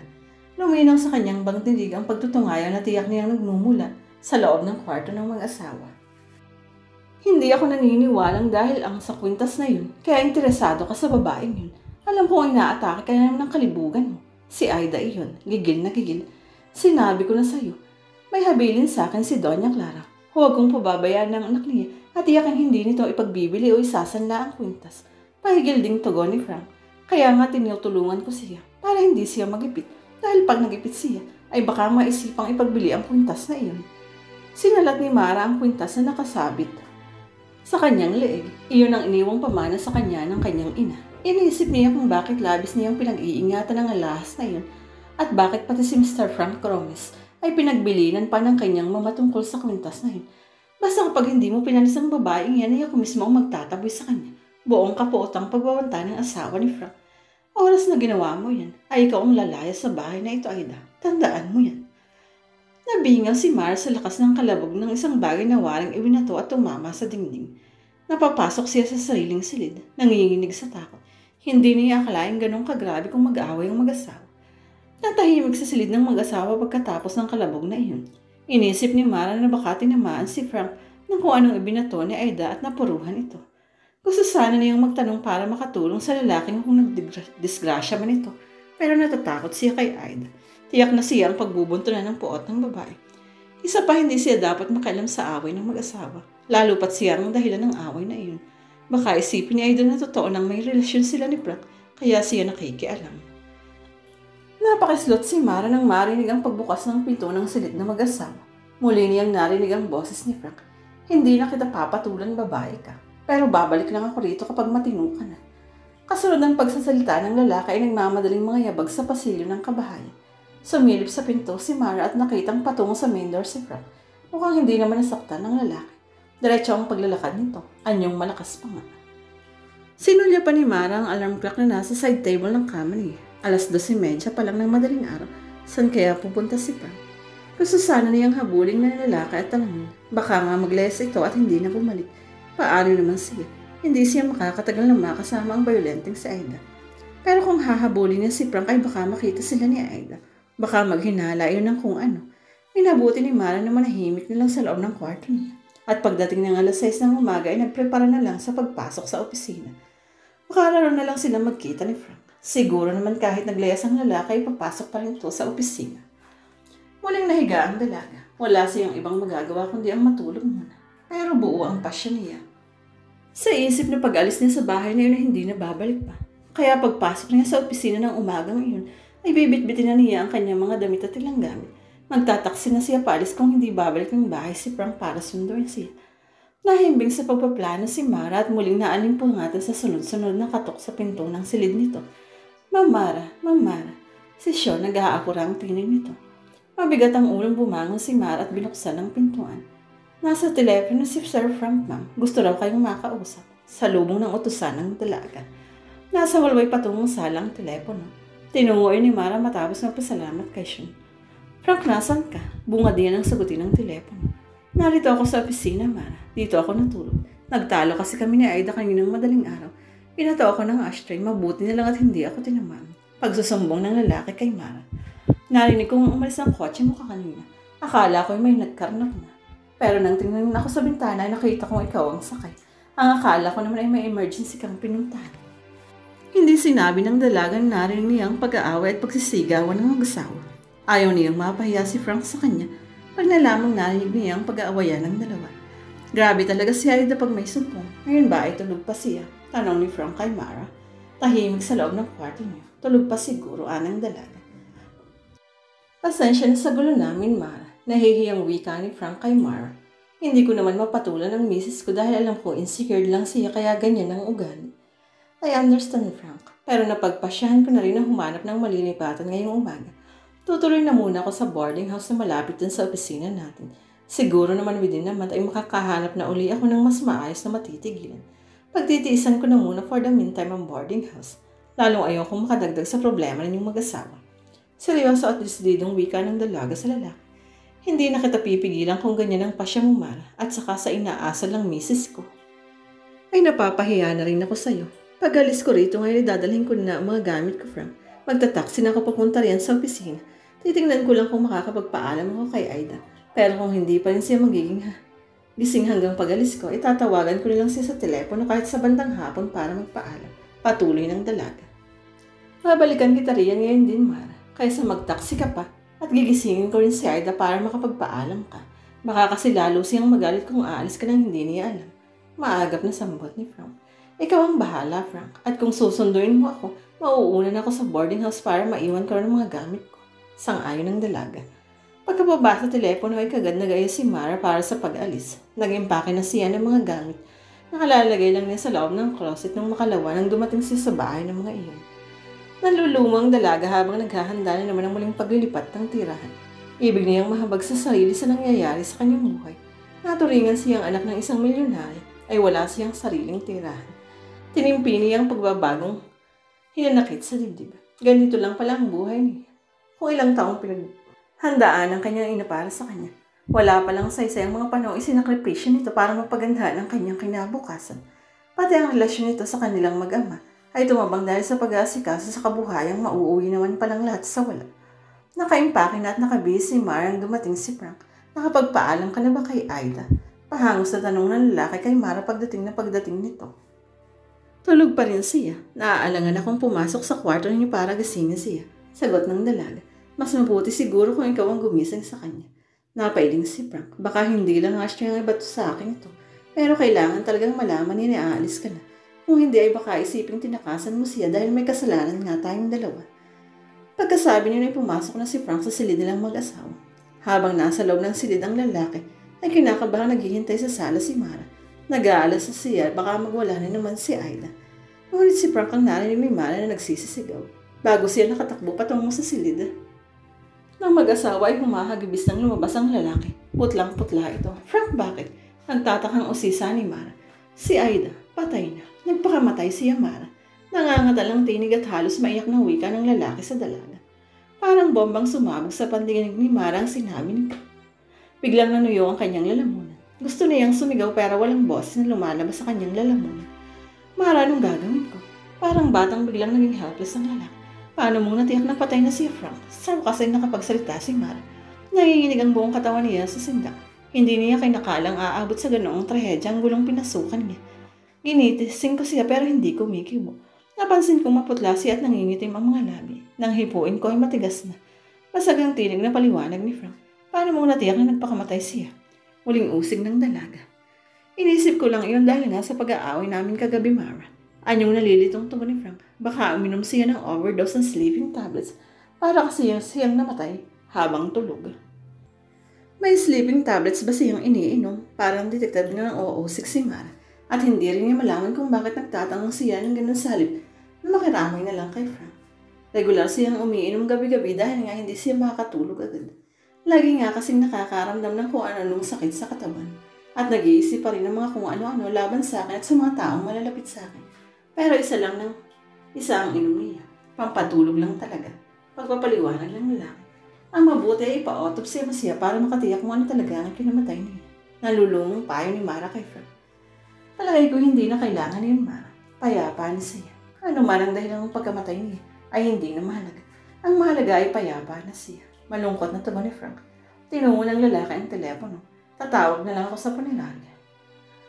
Nagimbal din si Sean nang malaman ang nangyari kay Aida. Bakit nagkaganon? Ang lakas naman kahapon mo. Nagwala pa nga. Posibleng inatake sa puso dahil sa galit ng wala namang dahilan Sean. Si Mara ang sumagot kay Sean habang pinagmamasdan nila ang matigas ng bangkay ni Aida. Tuwid na tuwid ito sa pagkakahiga sa kama. Dumating ang van ng morgue na kukuha sa bangkay ng babae. May kasama itong doktor na magbibigay ng death certificate para sa limahan. Sinuring ito ang bangkay. Mga alas 12 ito ng gabi namatay, between 11 and 12 midnight. Formal na sabi ng doktor matapos mapasuri ang bangkay. Imposible. Bulalas na tutol ni Frank. Alas 2 ng madaling araw ay nagtatalo pa kaming mag-asawa. Totoo iyon, doktor. Ayon ni Mara. Narinig ko ang pagsisigawan nila. Nabulahaw ko sa pagtulog kaya tinignan ko agad ang oras sa alarm clock sa side table ko. Alas 2 iyon. Baka mali ang oras sa relos ninyo. Kunot noong sagot ng doktor sa dalaga. Imposibleng mali, doktor. At binalingan ni Mara. Si Sean, pakikuha ang alarm clock sa kwarto ko, Sean. Anong oras sa relo ninyo, Dok? Tanong ni Mara sa doktor nang lumabas ang silid ang utusan. Alas 8 eksakto. Sinulyo pa ng doktor ang relong pagkalam nila. Alas 8 rin sa akin. Maagap na tugon ni Frank na ipinakita pa ang relos niya sa mga nasa paligid. Pumasok muli si Sean ang dala ang alarm clock ni Mara at alas 8 rin. At ipinakita ng utusan sa lahat ng oras na nahawak niya. Hindi ko ginagalaw iyon mula kanina ng alas 2 sa madaling araw, sabi niya. At kaninang umalis ako para magpalinig ng ulo ay nakita kong alas 2:30 sa relos ko, sagot naman ni Frank. Formal na sumagot ang doktor habang palipat-lipat ng tingin kina Frank at Mara. 50 taon na ako sa aking profesyon, Mr. Miss. Imposibleng magkamali ako sa aking pag-autopsy sa mga bangkay. At ang umawang ito ay hindi namatay sa atake sa puso o overdose ng pampatulog. Nagulat si Mara. Ano yung kinamatay mo? Pagkainis, nasagtaan ang kanyang pagkain. Paano nangyari? Usisa ng mga. Nakatakig ba siya ng kung isang tao o ulo ng matagpuan mo? Tanong ni Dr. Timothy. Mara, ang mister niya ang unang nakatakot sa bangkay mo. Maaga masabog ni Mara at bumaling sa namumutlang lalaki. Nakakumot nga siya nang makita ko. Inalis ko nga dahil sa ginigising ko siya. Nakatakip nga yan sa mukha niya. Nagmamadali sa pagsasalita sa ko. Posibleng nainis siya habang natutulog dahil sa pagkakatakot ng kumot sa mukha niya. Kaya hindi na nagising. Sang-ayon ng doktor. Pero iginigit ko pa rin na yumawag siya sa pagitan ng alas 11 at alas 12 ng gabi. Kaya imposibleng makausap siya ng alas 2 ng madaling araw. Baka nagkamali lang ako ng tingin sa relos ko. Mabilis na tugon ko. Imposibleng nagkamali rin ako ng tingin sa alam ko. Ngunit noong badya niya. Ang minsan lang kunin ng mga attendant ng punerarya ang bangkay ni Aida, hindi pa rin maubos malisip ni Mara ang pangyayon. Nagpaalam si Frank kay Mara na susunod sa punerarya. Mamimili ako ng serbisyong gagamitin ko Aida, Mara. Babalikan na lang kita para dalhin doon kung gusto mo. O baka gusto mo sa opisina ka dahil mamaya. Mag-uopisina na muna ako para masabi ko sa mga empleyado ang dapat na nagawin. Mamaya gabi na ako tutuloy sa funeral chapel, sabi na nila. Kaya naiihatid na muna kita sa opisina bago ka tuloy sa punyari. Magkakayag nito. Habang sakay sila sa kotse ay pinakikiramdaman ni Mara si Frank. Wala siyang mabakas na pagdaramdam sa mukha nito at sa pagyawan ng kasama. Parang karaniwang pangyayari lang kay Frank ang araw. Sa tingin niya ni Mara, kaninang matuklasan ni Frank ang pagkamatay ng asawa ay arte ng pagkagimbal at kalungkutan. Ewan kong kasalanan, pero ano mo naman, hindi ba sa pagyawan ng business? Pero pressure ako sa kasama na ng pagkagising. Si Frank ang mabasa na hindi ka ng pag-ibig. Bago pa lang kasi ang pag-ibig kaya hindi ko makikilang business. Ano ba ito yung lalaki? Well, siguro. Hindi na sumagot sa loob ng opisina. Si Frank, ibinaba nilang niyang dalaga sa tapat ng entrance sa kanilang opisina. Si Mara ang nagbalita sa mga empleyado sa trahedya na ganap sa bahay ng may-ari ng kumpanya. Nagkaisang mga tauhan sa opisina magtungo sa bulot pagkatapos ng kanilang oras ng opisina. Nilibang ni Mara ang sarili sa pagtatrabaho sa mga papeles na nasa kanyang mesa. Pilit niyang iwinawak sa isip ang hiwaga sa pagkamatay ni Aida. Wala naman sanang kaso kung hindi iginiit ng nag-autopsiya sa bangkay na ito ay namatay sa pagitan ng alas 11 at alas 12 ng gabi. Gayong maliwanag na narinig niya ang pagtutungayaw ni Aida mula sa alas 2 ng madaling araw hanggang umalis si Frank. Natitiyak niyang hindi siya nananaginip ng marinig niya ang pag-aaway ng mag-asawa. Isa pa ay pinatunayan din ni Frank na alas 2 ng madaling araw ang huling pagkikita niyang buhay at nag-aaway pa nga sila ni Aida. Imposibleng pareho silang nabulaga ni Frank sa pagtingin sa oras. At imposible rin parehong mali ang kanilang relos ng mga oras na iyon. Naputol ang pagmumuni-muni ni Mara nang pumasok ang bookkeeper. Ma'am, bukas ba ang room ni sir? Kinuha niya kasi sa akin ng isang libro at hindi pa niya isauli mula noon. Tumindig ang dalaga. Iniwan niya sa akin ang keys doon, pati ang susi ng mga drawers. Isinama ni Mara ang empleyado sa loob ng kwarto ni Frank. Nasa ibabaw lang naman ng desk ng lalaki ang librong hinahanap ng bookkeeper. Yan na nga ang hinahanap ko, sabi ng empleyado ng hawakan ni Mara ang libro. Iniabot ni Mara ang libro sa bookkeeper na pagkatapos magpasalamat ay kaagad namang lumabas ng silid. Naiwan sa loob ng kwarto ni Frank ang dalaga na nang mapansing nakakalat ang mga gamit sa ibabaw ng desk ay nagmalasakit na ayusin ang mga yun. Ang mga scratch paper sa ibabaw ng desk ay nilamukos ni Mara at tinapon sa wastebasket na nasa isang sulok ng silid. Kaagad na puno ang basurahan sa dami ng mga itinapon ng dalaga. Kaya tinawag niya ang janitor at pinatapon ang laman ng wastebasket. Nagbalik sa kanyang cubicle si Mara at ipinagpatuloy ang iniwang gawain. Nag-concentrate siya ron ng gusto kaya nakalimutan ang mga alalahan mo. Nagulat pa ang dalaga nang biglang sumungaw. Sa cubicle ang janitor na ituntusan niyang magtapon ng basura. Ma'am, pati po ba ito ay itatapon? Hawak ng nagtatanong na janitor ang isang cassette tape na wala ng case. Napakunot-noo si Mara. Saan mo nakuha yan? Sa loob po ng wastebasket. Nang basyuhin ko ang laman ay nahulog ito. Bagong-bago po eh. Kaya nagtataka kung bakit nasa basurahan. Si Frank lang ang nagtatapon sa wastebasket na yun na nasa loob ng kwarto nito. Baka nakasama yan sa mga itinapon ni Mr. Gomez at hindi napansin. Ani Mara na kinuha ang tape at tinabot ng janitor. Ang dalaga na mismo ang nagbalik ng cassette tape sa silid ni Frank. Ipapatong na sana niya ang tape sa ibabaw ng desk ng lalaki nang mapansin niya ang mini component sa ikalawang shelf ng TV rack na nasa tabi ng filing cabinet. Sa kung anong dahilan naisipan ni Mara na pakinggan ang nilalaman ng tape na napulot ng janitor sa basurahan. Ipinasok ng dalaga ang cassette tape sa tape deck at pinandar ino. Tinig ni Frank ang narinig ni Mara. Parang gigil na gigil ito sa puot. Tumigil ka na, Aida. Mag-aalas 12 na ng hating gabi. Nag-iiskandal ka pa. Basta hindi ako naniniwalang dahil lang sa kwintas kaya interesado ka sa babaeng iyon. Inaatake ka naman ng kalibugan mo. Tinig iyon ni Aida. Nagugulumihang itinuloy ni Mara ang pakikinig sa tape. Ang pag-aaway na iyon ng mag-asawa ang eksaktong narinig niya kaninang madaling araw, 2:00. Pero maliwanag ang unang linya sa tape na si Frank ang nagsasalita. Mag-12 pa lang daw ng hating gabi. Kung gano'n alam ni Frank na wala pang 12 nang magsimula silang mag-away ni Anda. Pero bakit iginiit niya sa harap ng nangaguto si Bangkay na 2:00 ng madaling araw nangyari ang pag-aaway nilang mag-asawa? At sigurado niyang lagpas ng 2:00 nang umalis ng bahay si Frank pagkatapos ng di umano'y batuhin ito ng ashtray ni Aida. At bakit? Unti-unting gumagapang ang kilabot sa buong katawan ni Mara. Nakatape ang pag-aaway ng dalawa. Sino ang nag-tape niyon? Itinape pagkatapos ay itinapon. Bakit? Kung bago mag 12 pa rin nag-aaway ang mag-asawa, ano ang narinig ni Mara kaninang 2:00 ng madaling araw? Ayon sa doktor ng morgue na namatay si Aida sa pagitan ng 11:00 at 12:00 ng gabi. Ayon sa tape voice ni Frank ay mag-12 pa lang ng gabi nang magtutungayaw si Aida.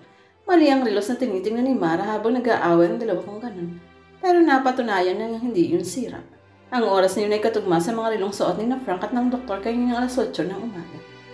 Humuho pa ang kalituhan sa isip ni Mara at habang lumilinaw ang diwa niya ay lumulukob ang sindak sa buo niyang katauhan. Hinugot niya ang cassette tape sa deck at parang napapasong lumabas siya ng silid. Nagbalik siya sa kanyang cubicle at pahangos na iniligpit ang kanyang mga gamit.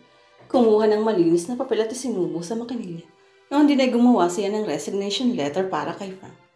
Nang matapos ang mga dapat gawin, ay tumawag siya sa boarding house na kanyang lilipatan.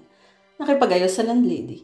Nagpaalam siya sa mga empleyado. I have to go home ahead of you. Magkita na lang tayo sa funeral chapel mamayang gabi. Umalik siya sa bahay ni Frank at hinakot ang kanyang mga gamit. Nakakahiyang tumigil pa ako rito ngayong nagsusolo na si Sir Motion. Hindi bali ikaw at sa labas ka nang tutulog. Pero ako'y kasama niya sa loob ng bahay. Ayokong may masabi ang sino man. Dalaga akong tao.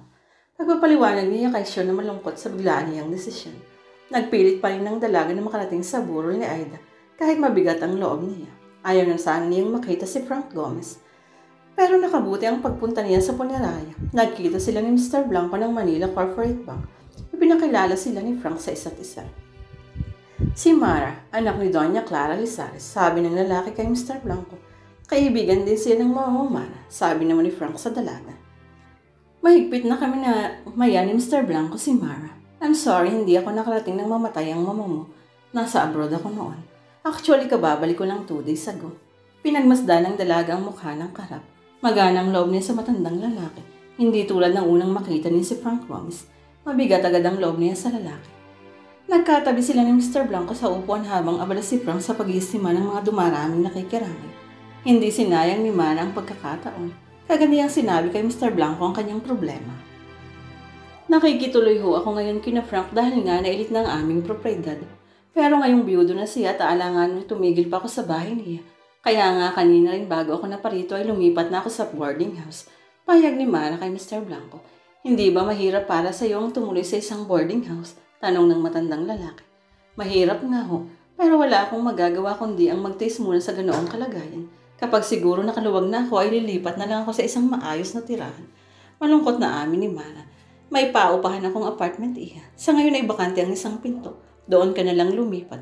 Kahit ngayon din kung gusto mo. Pag-alis natin dito ay kunin na natin ang mga gamit mong inihatid sa boarding house. Masigasig na suhestyon ng matandang lalaki. Wala pa po akong gamit para magsalirin. Nakakahiya yata na lilipat ako sa isang apartment unit ng katawang-katawalan. Nag-aalanganing tuon ng dalaga. Fully furnished ang apartment namin ni Iha. Damit lang talagang kailangan mong dalhin sa mga toiletries. Nakangiting saan ni Mr. Blanco. Di ang mahal ng bayad doon. Hindi ako makaka-afford na umupa sa expensive na apartment, sir. Alang sa magandang pinagsamahan namin ng mga mo, ay hindi kita pauupahin sa loob ng 3 buwan, Iha. By that time naman siguro ay may maganda ka ng trabaho para maka-afford na magbayad ng rental fee monthly. Kinuha ho ako ni Frank para maging finance head sa kumpanya, sir. Pero nag-resign na ako kanina kaya lang ay hindi pa niya alam. Hindi pa kasi siya nakakabalik sa office kaya hindi pa niya nababasa ang aking resignation letter. Nagpapaliwanag ni Mara sa matandang lalaki. Maganda ang pwesto mo sa finance head. Ano ang dahilan tayo mo nang magpatuloy? Usisa ni Mr. Blanco sa dalaga. Masyadong mabigat ang responsibilidad. Napakarami kasing problema sa kumpanya na kailangang ayusin. Hindi pa ho ako preparado sa ganoong sitwasyon. Baka magkamali-mali ako ng sistema lalo pang gumulo sa halip na umayos ang financial status ng kumpanya. Pagsisinungaling ni Mara sa matanda. Gusto mo bang magsimula muna sa mababang pwesto? Tanong ni Mr. Blanco sa dalaga. Mas matututo ako kung magsisimula ako sa mababang posisyon, sir.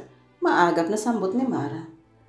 Gagawin kitang marketing assistant. Marami kang matututuhan sa pwestong iyon. Very challenging ang posisyon. Noon din ay kinausap ni Mr. Blanco si Frank Gomez sa kahilingan ni Mara. Nabigla si Mara sa binigay mong pwesto sa responsibilidad, Frank. Hayaan mong mahasa muna sa aming opisina. Kapag kaya na niya ang trabaho sa pwestong pinaglagyan mo sa kanya, ako na mismo ang magpapatayo sa kanya na bumalik sa iyo para hawakan muli ang iniwan niyang posisyon. Seryosong pahayag ni Mr. Blanco kay Frank. Halatang nagdamdam at nabigla si Frank sa bilis ng mga pangyayari. Kung kailan pa ako nawala ng kapamilya at saka ako naman ay sinabay ng pag-abandon sa akin ni Mara.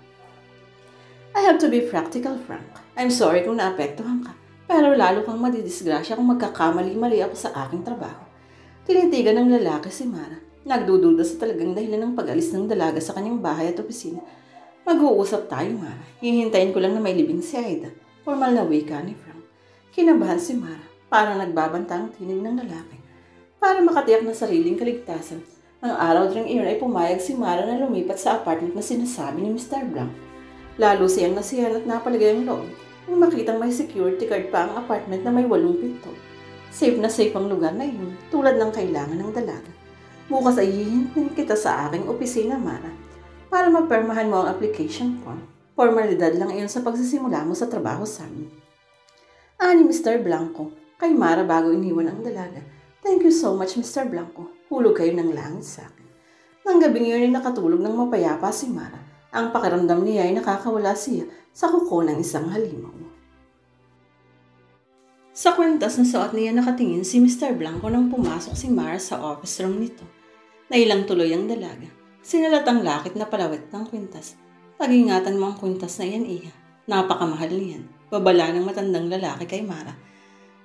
Alam din ninyo ang tungkol sa kwintas na ito. Nagtatakang usig ng dalaga kay Mr. Blanco. Napakunot na ang matandang lalaki. Bakit? May istorya ba ang kwintas na iyan? Ito ang tanging pamanang iniwan sa akin ng mama ko.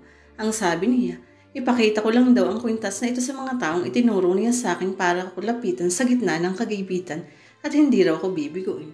Habang nagsasalita siya ay nakatitig ang dalaga sa mukha ng karap. Sa tingin niya ay nakahinga ng maluwag si Mr. Blanco pagkarinig sa paliwanag niya. Hindi ko alam kung bakit ganang sabi ng mamutungkol sa kwintas na ito. May alam ba kayo, Mr. Blanco? Napalunok ang matandang lalaki bago sumagot. Ang alam ko lang ay mataas ang kilatis ng gintong ginamit sa kwintas, lalo na sa lakit na palawit. Alam ko rin na espesyal ang disenyo ng kwintas at lakit na iyan. Napatango na lang ang dalaga, bagamat naman niya na hindi lubos ang katotohanan ng sinabi ni Mr. Blanco. Alam niyang higit para nang alam nito tungkol sa kwintas na iniwan sa kanya ng ina. Pero sa malas ay hindi mapipilit ang matandang lalaki na magtapat sa kanya. Isa pa hindi naman dahil sa kwintas ang ipinunta niya sa opisina ni Mr. Blanco. Nangangailangan siya ng trabaho. Pagkaabot niya ng pinirmahang application form sa matandang lalaki, ay kaagad nag-abiso si Mr. Blanco. Pwede ka nang magsimula bukas, Iha. Magpapalabas ako ng isang desk sa swivel chair para maging pwesto mo. Hindi na ako magti-test, sir, namamanghang tanong ni Mara. Marketing assistant lang ang pwestong nakalaan sa iyo, Iha. Kay Frank ay executive position ang ibinigay sa iyo. Nakangiting saan ni Mr. Blanco kung nagustuhan ko ang trabahong iyon. Hindi na sana ako nag-resign, sir. Maagap na tugon ng dalaga. Inilibot ng matandang lalaki si Mara sa buong bangko. Ipinakilala sa lahat ng empleyado. Ang lahat ay malugod na bumati sa dalaga. Mababait ang mga tao ko rito. Saka dahil laging busy ang lahat, wala silang panahong mag-intrigahan. Natatawang wika ni Mr. Blanco. Intriga lang naman kasi ang madalas na dahilan ng pag-aaway sa isang opisina. Kinayag ni Mr. Blanco si Mara na magmerienda sa labas ng bangko. Doon sila nagkwentuhan ng gusto. Lalong nadama ni Mara ang kabutihan ng kalooban ng matandang lalaki habang nagsasalita ito. Ibang-iba kay Frank Gomez. Si Frank kahit nagpapamalas ng kabutihan sa dalaga ay parang pakunwari lang lahat iyon. Dahil sa katapatan ni Mr. Blanco kay nagtapat din si Mara. Sinabi niya ang totoong dahil ng pag-alis niya sa poder ni Frank Gomez. Nagselo si Aida sa akin. Hindi raw siya naniniwalang sa kwintas lang na ito interesado si Frank. At iyon ang pinagtataka ko, Mr. Blanco. Bakit magkaka-interest si Frank sa kwintas na iso? Usig ni Mara sa kaharap. Baka sabi lang ni Frank sa asawa iyon para hindi magselos sa'yo, ani Mr. Blanco. Bakit idadahilan pa niya ang kwintas ko? What's so special about this? Gigit ng dalaga. Nagkibit balikat si Mr. Blanco. I really don't know. Inihati ni Mr. Blanco si Mara pauwi sa apartment. Ano man ang problema mo, tawagan mo agad ang guard. Naghabili na na Korean para sa'yo. Anang mabait na matanda sa dalaga bago umalis. Thank you so much, sir. Kontento talaga ako sa place na ito. I feel safe here. Nasisiya ang amin ni Mara. Iilang minuto pa lang nakakalis si Mr. Blanco nang may tumimbre sa pinto ng kanyang unit. Sumilip si Mara sa peephole at ang gwardya ang nakita. Nang buksan niya ang pinto ay nagulat katabi nito si Frank Gomez. Kilala niyo ba sila, ma'am? Tanong ng gwardya kay Mara na ang tinutukoy ay si Frank. Napilitang tumango ang dalaga. Oo, si Mr. Gomez. Napilitan din siyang patuloyin ng lalaki. Kamin, paano mong natutunan ito? Noon ko pa alam na may paupahang apartment sina Mr. Blanco. I just assumed na rito kaniya. Pinatira. Kaswal na tugon ni Frank habang umuupo sa isang sofa. Alam nga na kasing tumira pa ako sa bahay mo, Frank. Okay sa akin yun. Naiintindihan kita. Ang hindi ko maunawan ay kung bakit bigla mong iniwan ang posisyon mo sa aking opisina. Kayong pumayag na excited ka sa trabahong yun. How come na biglang nagbago ang isip mo? Marinang tinig ng lalaki. Habang ginagawa ko ang naiwang paperwork ng dati mong department head, ay narealize ko na mahirap kayanin ng trabahong iyon kung walang experience sa tulad ko. So I decided to quit. Pagpapaliwanag ng dalaga. Napaismit si Frank. Your reason is not convincing, Mara. Napiko na ang dalaga. Tumindig siya. Tumanaw sa labas ng bintana. Nakita niyang nakabantay sa may pintuan ng kanyang unit ang security guard na wala ang kanyang kaba. Sandali lang, Frank. Hinging pauman hiniya sa lalaki at mabilis na tinungo ang kanyang silid. Nang bumalik siya sa sala ay formal na ipinakita kay Frank ang cassette tape na napulot ng janitor sa basurahan ng opisina ng lalaki. It happened to take hold of this, Frank. Dapat sana itinapon mo ito sa isang lugar na hindi talagang mapupulot pa. Patoy ang wika ni Mara habang nakatitig sa namumutlang mukha ng lalaki. I'm a curious woman, Frank. At the same time very observant and analytical. Formal na patuloy ng dalaga. But I also know how to keep dark secrets. Walang masabi si Frank Gomez. Nakatitig lang sa cassette tape na hawak ni Mara. Namumutla at gumigiti ang pawis sa noo. Iniabot sa kanya ng dalagang cassette tape. Take this, Frank. I'm willing to forget about this kung ipapakangkong mo rin na hindi mo na ako guguluhin pa. Kinuha ng nanginginig na kamay ni Frank ang tape. Bahala na ang Diyos sa'yo at sa konsensya mo, Frank. Pahabol ng wika ni Mara nung palabas na ng apartment ng lalaking hindi lumingon sa kanya. 2 linggo nang namamasukan si Mar sa Manila Corporate Bank nang dumating mula sa London ang anak ni Mr. Blanco na si Marvin. Nagyaya ang matandang lalaki na kumain silang tatlo sa South Villa sa Makati. Ayaw nitong anak ko ng malaking ibinbinida para sa kanya, kaya tayong tatlo na lang magsa-celebrate iya. Ani Mr. Blanco kay Mara na kumakain na sila. Alam mo namang wala akong hilig sa sosyalan, Papa. Sabi ng binata sa ama. Saka more than enough naman ang special guest natin ngayon. At masuyong umiti si Marvin kay Mara. I really feel proud being here. Imagine, wala talagang ibang imbitado kundi ako lang. Masayang wika naman ang dalaga. Kilala rin kasi ni Marvin ang mama mo, Iha. Noong nag-aaral pa rito, si Marvin ay lagi niyang nilalapitan ang mama mo kapag may kailangan silang project study sa school. Pagpapaliwanag ni Mr. Blanco kay Mara. And your mother was always very helpful. Ayon ni Marvin. Bakit hindi ang papa mo ang nilalapitan mo? He's also a businessman. Tanong ng dalaga. Mas malawak ang experience ng mother mo dahil business empire ang hawak niya. Her business experience were more interesting. Maagap na tugon ni Marvin. Sayang nga at nauwi rin sa wala ang mga pinaghirapan niya. She died a poor lady. Malungkot na sambot ni Mara. Nagkatinginan sina Mr. Blanco at Marvin. Napansin niyo ng dalaga. Tumawa siya ng mapakla. Hey, have no mercy on me. Ayoko nang kinahahabagan. Besides, hindi naman napakaaba ng lagay ko bilang empleyada sa bangko. Itinawid ni Marvin ang maling akala ni Mara. Kaya kami nagkatingin ng papa ay dahil may plano sana kami nakasangkot ka. Plano? Kasama ako. Nababagang sabi ng dalaga. Si Mr. Blanco ang nagpaliwanag ng gusto kay Mara. Balak ni Marvin na magtayo ng sariling negosyo at dahil daw anak ni Doña Clara ay may swerte sa negosyo. Plano sana niyang alukin ka na sumosyo sa kanya. Bago nakapagsalita si Mara ay dinutungan ni Marvin ang paliwanag ng ama. Of course wala kang perang i-invest, Mara. Gagawin kitang industrial partner. Hindi mo pa kulbos na kilala ay pinagtitiwalaan mo na ako ngayon ganyan, Marvin. Hindi makapaliwanag saan ng dalaga. Very close ang papa ko at ang mama mo. We know your mother very well. Dahil dyan kaya kami nagtitiwala sa'yo. Masigasig na pahayag ng binata. I am interested and excited over that proposal. Kaya lang doubtful ako sa sarili kung kakayahan, Marvin. Sir, tulad ng iyong mama, I'm sure mayroon ka ring business acumen, iya. At wala kang gagawin kundi ang sabayan lang ang kilos ng anak ko. He's a workaholic. Nakangiting wika ni Mr. Blanco sa dalaga. Masipag din ako, sir. Basta gusto ko ang ginagawa ko. Maagap na sambot ng babae. So what are you waiting for? Magsimula na kayong magnegosyo. Nagbibirong udyok ng matandang lalaki. Nagtawanan ng dalawang kabataan. Para bang ang pagnenegosyo ay kasing dali ng pagtitinda ng chicharon, badya ni Marvin.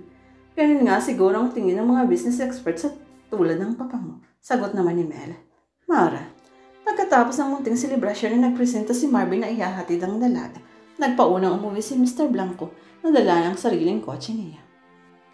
Tumuloy si Marvin sa apartment ni Mara. Inilahan niya sa dalaga ang mga plano at mga ideya niya para sa bubuksang negosyo. Magaganda at malalawak ang sakop ng kanyang mga plano.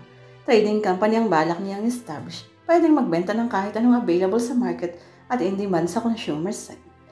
Habang naglalahad ang binata tungkol sa mga plano niya, ay naboboard na si Mara. Naiisip niyang dapat ay mag-usap naman sila ng binata tungkol sa ibang bagay.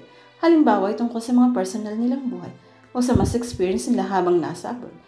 Masasayag din sana yun, pero seryoso si Marvin sa pagsalita. Puro negosyo ang nasa utak nito. Pinaghikaba na tuloy siya ng nababagot na dalaga. Inaanto ka na yata, Pansin ang binata kay Mara. Medyo nga, sorry, amin ang dalaga. I thought you would be excited over my business proposal. Nanlulumong wika ni Marvin. Of course, I'm excited. Lalo pat kinukumuha mo akong kapartner. But I thought also na bago tayo maging magkasosyo, ay dapat siguro maging magkaibigan muna tayo. Tahasang sagot ni Mara sa binata. Hindi ba sapat na magkaibigan ng mga partners natin? Kunot noong tanong ni Marvin. Ang mga parents natin. Pero tayo.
Nang dumating siya. Iyan ang gusto ko sa babae. Very front. Haniya habang hinahagon ng tingin si Mar na lalong gumanda sa suot na hanging t-shirt at walking shorts. Para namang hindi ako lumaki sa state na particular sa oras. Nakatawang sagot ng dalaga habang nakatitig sa kabuuan ng lalaki na lalong kumisig sa suot na Hawaiian polo shirt at shorts. Talagang magiging ideal business partner tayo. Pareho tayong disiplinado pagdating sa appointment. Ani Marvin habang inaalalayan ng dalaga sa pagsakay sa kanyang sports car. Naglapat ang labi ni Mara. Diyos ko, heto na naman kami. Negosyo na naman ang nasa utak niya. Bulong ng dalaga sa sarili. Nadama yata ng binata ang nasa loob niya. Kaagad humingi ng dispensa. Sorry, discordant note yata ang sinabi ko. I thought we're going to relax and enjoy. Pairap na tugon ni Mara. Yes, ma. Thanks for reminding me. Kunuway maarong sagot ni Marvin. Habang nagbibiyay sila patungong Anilaw, ay nagkukwentuhan sila tungkol sa kanilang mga naging karanasan sa ibang bansa. Paranoid ako sabi ng mga friends ko dahil lagi ako naglalak ng kwarto. Sila kasi hindi. Ganon sa States, feeling safe sila. Pagkukwento ni Mara sa binata, safe naman nga ba? Tanong ni Marvin. Ilang daang babae lang naman ang naririg dahil nakakapasok ang rapist sa mga bedrooms nila. Sa akin ay may nag-attempt, pero dahil nga nakalakang pinto ko, narinig ko ang pagdidistrong kaniya. Nakatawag ako sa pulisya bago niya mabuksan ang pinto. Saka nakahanda na ang revolver ko. Talagang papatinin ko siya oras na bumungad siya. Matapang na paglalahad ng dalaga. Sa London ay marami ring kriminal. Kaya lang ay hindi nila sensationalize Sa media ang mga krimeng nagaganap doon. Hindi tulad dito sa atin, maliit na krimen ay pinalalaki para kumita ang mga pahayagan. Nasisira tuloy ang image ng ating bansa, ayon ni Marvin sa dalaga.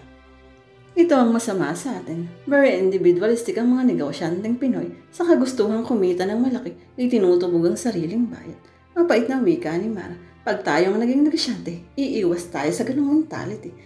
Talagang hindi maaaring hindi mauwi sa negosyo ang ating usapan, ano? Mapaklang ba dyan ni Mara? Ikaw naman, bakit ayaw na ayaw mong pag-usapan ini? Hindi sa ayaw. Kaya lang pag oras ng relaxation ayaw kong mag-uusap ng tungkol sa mga bagay na may pressure. Ayaw mo talaga ng business, ano? Panlalakab ng binata sa dalaga. Pwede ko bang ayawan yun? Kahit dahil daw nasira ang buhay namin mag-anak, hindi ko maitatatwang dahil sa business ng aking mama, kaya nalasap ko ang lahat ng layo sa buhay. Formal na tugon ni Mara. Kaya lang kung pamimilian ako, mas bibigyan ko ng prioridad ang aking pamilya kaysa sa aking negosyo. At hindi mo maiaalis na maging ganun ang desisyon ko dahil ako ang nakaranas ng malungkot na epekto ng isang broken family, pagpapatuloy pa ng dalaga. Tanghali na nang makarating sila sa Vista Del Mar. At dahil may restaurant naman sa beach resort, doon na sila na ng hanlian. Mabutit pinayagan ka ng boyfriend mo na bumalik dito sa Pilipinas without him. Ani Marvin kay Mara habang nagtatalok ng sugpo. Dahil sa nangyari sa aming pamilya, ay nagkaprobya yata ako sa pag-asawa, kaya ayaw kong magpaligaw. Basta mahalata akong may motibo ang lalaki, ay iniiwasan ko na agad. Pagtatapat ng dalang, mabuti ako at pinatulan mo, sambot ni Marvin. Iba ka naman, you're a family friend, at alam kong ang utak mo ay nakaset lang para sa negosyo. Hindi tinutulan ng binata ang sinabi ni Mara, at lihim itong ikinalungkot ng dalaga. How about you? Untag niya kay Marvin. Ilang girlfriends ang naiwan mo sa London? Marami. Kaswal na tugol ni Marvin. Napanganga ang dalaga. O huwag mo isiping nagyayabang ako, babala ng binata. Wala sa personalidad mo na isa kang playboy. Mapaklang ba dyan ni Mara? Biglay na walang siya. Nangganang kainitin ang mga native food sa harap niya. Correction, hindi ako nang ligaw kaya ako sila naging girlfriends. Ang totoo ay na-feed up lang ako sa kanilang kakulitan kaya sinagot ko na. Yun nga lang nang makasilip ako ng pagkakataon, tinakasan ko silang lahat. Natatawang patuloy ni Marvin. Lumabi si Mara. Well, hindi ka naman nga gaano mayabang. Maere lang, hindi basta ere. Bagyo. Napatawang muli ang binata. Ang hirap sa'yo nagtatanong ka. Nang sagutin kita ng matino, ayaw mo namang maniwala. Wala kang nagustuhan sa dinami-dami nila. Nananansyang usig ni Mara. Paano kung gaganahan sa pagkain ipinili sa akin at di ko pinili? Nagkibit balikat si Mara. Wala na akong sinabi. Mas gusto pa rin ng mga babaeng Pilipina. Marunong magpakaipot kahit paano. Mas gusto ko pa rin bilang lalaki ang humabol sa isang babae kaysa ako ang hubulin nila. Formal na patuloy ng binata. Sa isip ni Mara, mabuti at binigyan siya ng warning ng lalaki. Sisikapin niyang maitago ang damdaming tumutubo sa dibdib niya. Nagpatit sila ng pampaligo matapos kumain. Nalantad sa paningin ni Marvin ang mahubog na katawan ng dalaga. Lalong tumingkad ang alindog nito. Kaputian sa neon red na bathing suit. Ang towel raw na guhitang itim at pula ay nakasampay sa bilugan nitong balikat. Si Mara man ay humanga sa kakasigan ni Marvin na pinatunayan ng balahibuhing dibdib nito. Ang mamasal na hita ay bumagay sa matipunaw niyang pangangatawan. Naisip ng dalaga. Hindi katakatakang habulin ng mga babaeng banyaga ang binata. Siya man kung hindi napipigil ang kaisipang isa siyang Pilipina, ay baka magbigay motibo rin sa lalaking ito na wala namang nasa utak kundi puro negosyo. Ang kwintas mo nasaan? Ang kwintas mo nasaan? Nabigla si Mara sa pang-uusig ni Marvin habang nakatingin sa kanyang bag. Larawan ng pagkabalisa ang binata. Nasa bag ko sa cottage ang langan ng mga isuot ko yun habang naliligo ako. Inilak mo ba ang pinto ng cottage? Baka manakaw yun. Pati ba ikaw Marvin ay nagugulo rin sa kwintas na yun? Kunot noong tanong ni Mara. Gusto ko tuloy isipin may lihim ang kwintas na yun at may kinalaman kayo ng mama ko, pati na si Frank Gomez. Ikaw na rin nagsabi na yun lang ang pinakamahalagang bagay na naiwan sa'yo ng mama mo, pagpapaalala ng lalaki. I'm still wondering, what's so special about that necklace? Pag nawala yun, parang wala ka nang natanggap na pamana mula sa mama mo. Dahil nga nalalos na ang buong kabuhayan ninyo. Matigas na wika ni Barbie. Sa sarili ay hindi matanggap ni Mara na yun lang ang tanging dahilan kung labis na pagpapahalaga ni Marvin sa kwintas. Naalala niya ang pag-aaway ni na Frank at Ida Gomez dahil sa kanya. Binanggit idol ng kwintas niya. Bakit idinahilan ni Frank sa asawa na kaya lang interesadong tulungan siya ay dahil sa kwintas na suot niya. Sa wari niya hindi naman nagkakahalaga ng $1,000,000 ang kwintas na yun. Bakit maraming tao nagpapamalas ng interes doon? Mara, ayaw mo bang maligo? Ang tag ni Marvin sa kanya. Pinagbigyan niya ang binata, pero nawala na ang kasiglang taglay niya kanina. Pinagdududahan niya ang motibo ng pakikipaglapit ng binata sa kanya. Baka dahil lang sa kanyang kwintas. Tulad ni Frank Gomez na kailangan pang gumawa ng mali para lang masolo siya. Ibig nang tanggihan ni Mara ang business proposal ni Marvin, pero puso niyang tumututo sa balak niyang gawin. Sa kabila ng pagdududa ay nais pa rin niyang magkalapit sila ni Marvin. Natuloy ang plano ni Marvin. Nagtayo siya ng isang trading company at umupa ng 60 metrong kwadradong kwarto sa Palangka Building sa Makati. Nasa 7th floor ang opisina. Natutunghayan mula sa kapirasong balkon ng receiving room ang malinis at parang iginuhit na kanyang ginagapangan ang iba't ibang uri ng mga gara at mamahaling sasakyan. Mula sa 7th floor, ang mga sasakyan ay anino mga matchbox lang. Sa kabila ng pag-aalanganin ni Mara, kinuha pa rin siyang industrial partner ni Marvin. Buong tiyaga siyang tinuruan ng binata sa pagmamaneho sa negosyo. Hindi sanay sa pressure at overwork si Mara. Palibhasa hindi naman niya na-practice ang kanyang pinag-aralan. Pagkatapos niya sa commerce ay puro pasarap at world tour na lang kanyang ginawa noon. Pero sa matigang pagigiya ni Marvin at pagtatanim sa isip niya ng kahalagahan ng pagsisikap at pagkakayod, unti-unting nawiwili si Mara sa larangan ng kalakalan. Nasisiyan siya at humahanga sa pamamalakad ni Marvin sa kumpanya, pati na ang pagtrato nito sa ilan pa lang naman nilang tauhan. Mas marami pa siyang natutunan sa binata kaysa universidad na pinagtapusan niya. Dahil sa maayos nilang pagtutuwang ay napalago nilang negosyo sa ilang buwang operasyon lang. Would you believe, Mara, na doble na ang puhunan nating $500,000 sa loob lang ng 3 buwan and we are expecting a profit of $500,000 in this month alone. Natuwa ang dalaga sa pangyayaring iyon. May lucky star ka siguro, Marvin. Ang pagbilis ng pag-unlad mo. Walang lucky star, Mara. Kaya tayo nagtatagumpay dahil nagtatrabaho tayo ng gusto at natuklasan ko na may business acumen kayo pala tulad ng mama mo. Masayang tugon ni Marvin sa dalaga. Well, I'm glad at least I'm helping the company, Marvin. Kiming wika ng babae. You're helping a lot, Mara. Sa palagay ko pa sa loob lang ng 1 taon ay makakaya ko na magsolo at mamahala ng sariling kumpanya. Masigasig na tugon ni Marvin. Isa pa panaginip ay hindi ko naiisip iyan, Marvin. Napaka-imposibleng mangyari. Why not? Pag nag-share tayo sa kingitan ng company, makakakuha ka na ng pangunan mo sa sariling negosyo. Itinataboy mo na ba ako? Ayaw mo na akong kapartner. May hinampong tanong ni Mara. Hinawakan ng binatang palad ng dalaga. Marang walang dahilan para itaboy kita. Kung totoo kang may lucky star, ikaw yon. Kaya lang ay may misyon kang dapat gampanan. Napatitig si Mara sa binata. Hindi niya masakyan ang sinabi nito. Kailangang itindig mong muli ang reputasyon ng mama mo, Mara. Ikaw ang magbabango sa pagbagsak niya noon. Hindi ko kayang maging tulad niya, Marvin. Nalululang tutol ng dalaga. Pilitin mo maging kalahati man lang ng iyong ina, Mara. You owe that to her. Ikaw na rin nagsabi ng utang mo sa iyong ina. Ang masarap mong buhay noon. Hindi nakaimik si Mara. At huwag kang mag-alala. Kahit nagsosolo ka na at nagkaroon ka ng problema. Don't hesitate to come to me. I'll help you the utmost I can. Hindi ko malaman kung dapat akong matuwa o matakot sa mga sinasabi mong, Marvin. Kailangan magsaya ka. Let's go. Mag-celebrate tayo. Pagkakayaw ni Marvin sa dalaga. Nag-dinner sila sa Villa Marie. At tulad ng dati, maalaga si Marvin sa dalaga habang kumakain sila. Halos pa nga isubuan niya si Mara. Ibig isipin ng dalaga na umiibig si Marvin sa kanya. Ngunit wala namang sinasabi ang binata tungkol sa pag-ibig. Hindi nga ito nagpapasarin man lang na may pagtingin sa kanya. Ay, ang layo na iniisip mo.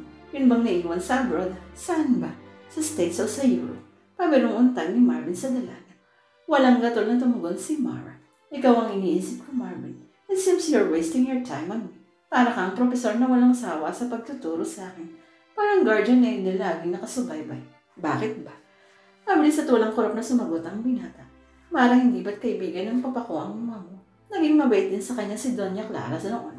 Ano ang nakakapagtaka ngayon sa mga ginagawa ko para sa iyo? What are friends for? Ibig maiyak ni Mara sa tindi ng panulong.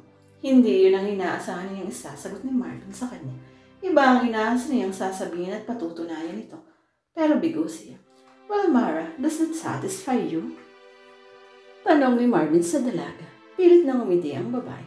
I'm relieved, Marvin. At least wala ka naman palang ibang motibo maliban sa ating friendship. Kung nangihigit doon ang dahilan mga kabutihan mo sa akin, mahihirapan akong gantihan iyon. Napatanga si Marvin sa sinabi ng dalaga at ewan kung nabulagan lang siya pero sa tingin ni Mara ay may gumuhit na kirot sa mukha ng binata. Kinagalitan ng dalaga ang sarili. Bakit naman masasaktan si Marvin sa sinabi niya? Maliwanag ang sinabi nito na walang ibang dahilan ng pagmamalasakit nito sa kanya kundi ang pagiging magkaibigan ng nila. Bakit aasa siya ng iba pang damdamin mula sa lalaking ito na may manhidyatang puso? Dumating ang branding in order nila. Idinikit ni Marvin ang kopeta niya sa kopeta ni Mara. Let's toast for your success, Mara. Lalandasin mo na ang daang pinagtagumpayan ng mga mo. Very soon. Isang lalaki ang lumapit sa kanila at bumati kay Mara. Small world, Mara. Kumusta na? Si Frank Gomez. Larawan ng kayabangang nakatunghay sa dalaga. I'm very fine, Frank. At sa tingin ko'y ganun ka rin. Matatag na tugon ni Mara. Lihim siyang nainis sa kapal ng mukha ni Frank na muling makapagkita sa kanya. By the way, meet Marvin Blanco, my business partner. May pagmamalaking pagpapakilala ni Mara kay Marvin. Napataas ang kilay ni Frank. Marvin Blanco, are you in any related to the president of the Manila Corporate Bank? Tanong nito kay Marvin. This is my father. Nakangiting saad ang binata at inilahad ang palad kay Frank. Please join us. Anyaya pa niya sa bagong dating. Hindi pinansin ni Frank ang pag-aanyaya ni Marvin. Sa halip ay patuyang tinitigan ng binata. Wise talaga ang ama mo ha. Ginamit ka para makuha ang hungusing ng ginto. Nabigla at nagtaka si Mara sa tinura ni Frank Gomez na mula sa poot si Marvin. Hindi magandang tabas ng dila mo, mister. Frank, kung may gusto kang sabihin, doon tayo sa labas. Maagap na payo ni Mara kay Frank Gomez. Don't bother. Sansala ng lalaki sa dalaga na inyong titindig na mula sa kinauupuan. Basta kung gusto mong malinawan sa sinabi ko. You asked this guy and this father about the necklace you're wearing. Ang kwintas na naman. Nagugulong niyang sinalat ng dalagang lakit na palawit ng kwintas niya habang tinatanaw ang palis ng si Frank Gomez. Sinaid ni Marvin ng laman ng kopeta. Halatang nagpupuwis pa rin ang loob nito. Marvin ay what an explanation. Formal na wika ng dalaga sa binata. Ang papa ang magpapaliwanag sa iyo ng gusto, Mara. Kung may malaman ako sa sinasabi ni Frank, kakaperaso lang. I was in London when your mother was ill. Nagkwento sa akin ng papa ko nang dumalaw siya sa akin doon. Umayag si Mara na maisama siya ng binata sa sariling tirahan nito para makausap si Mr. Blanco. Walang imik si Marvin habang nasa kotse sila. Tahimik din si Mara na patuloy na sinasalat ang lakit na kwintas. Patuloy na naliligo siya. Ano ang lihim niyo sa pinag-iinteresa ng lahat? Nagulat si Mr. Blanco nang makitang kasama ni Marvin si Mara. Iha, mabutit na karinting ka sa amin. Malugod na bati ng matandang lalaki sa dalaga. Pero ang mata nito ay nagdududang nakatingin kay Marvin. Nahalata ng binata ang nasa isip ng ama. May lilinawin lang si Mara kaya sumama rito, papa. Hindi kami nagtanan. Tumawa ang matandang lalaki. Sayang, ganun pa naman ang inaasahan kong nangyari. Imposibleng mangyari yun, sir. Hindi naman nanliligaw ang anak niyo. Mabilis na sambot ni Mara. Hindi pa ba? Namula si Marvin. You know the reason why, papa. Dahil ba naman ba sa kwintas na ito? Kunot na ang tanong ng napipi ko ng si Mara. Napatingin ng matandang lalaki sa anak. I think it's time to tell her the secret of her necklace, papa. At kayo lang ang makakapagpaliwanag sa kanya ng lubos. Seryosong wika ng binata sa ama. Maupo ka, Iha. Anyaya ni Mr. Blanco kay Mara. Mahaba-haba ang pag-uusapan natin. Kinakabahang tumalima ang dalaga. Bagamat nananabig siya sa marinig ang tungkol sa kwintas na pamana ng ina, parang natatakot din siya sa matutuklasan. Pakiabot sa akin ang kwintas mo, Iha. Malamig ang tinig na wika ni Mr. Blanco kay Mara. Nagugulo mo yung inalis ng dalagang kanyang legang kwentas. Iniabot kay Mr. Blanco. Pasadya ang lakit na ito, Iha. Simula ng matandang lalaki habang binubuksan ang lakit. Sa loob ng lakit ay larawan ni Doña Clara. Marahang iniangat iyon ni Mr. Blanco habang nakatingin ng buong pananabig si Mara at kuryosong nagmamasi din si Marvin. Isang napakaliit na rectangular na negatibo ang lumitaw mula sa likod ng larawan ng Doña. Kinuha iyon ng buong ingat ni Mr. Blanco. Ipinakita sa dalaga. Alam mo ba kung ano ito, Iha? Sabi ni Mr. Blanco sa nakamaang na dalaga. Isa itong microfilm na kinilalagyan ng last will and testament ng iyong ina. Pagpapaliwanag ng matanda sa dalaga. Oh, hindi makapaniwalang sambit ni Mara. Paanong? That's the wonder of sense, Iha. At ang may gawa nito ay ang expert sa microfilming sa Pilipinas, si Frank Gomez. Si Frank, lalo nang nagulat ang dalaga. Kaya totoo ang sinabi niya sa kanyang asawa na interesado siya sa kwintas mo, kaya gusto niyang magkalapit kayo. Patuloy ni Mr. Blanco. Is that case same with you? Buong kapait ang tanong ni Mara sa matandang lalaki. Interesado kaming pag-ingatan ng kwintas na suot mo dahil yan ang tanging katibayan mo Iyan ang naghahawak ng katibayang ikaw, ang tanging tagapagmana at tanging may karapatan sa mga naiwan ni Doña Clara Lizares. Formal na paliwanag ni Mr. Blanco kay Mara.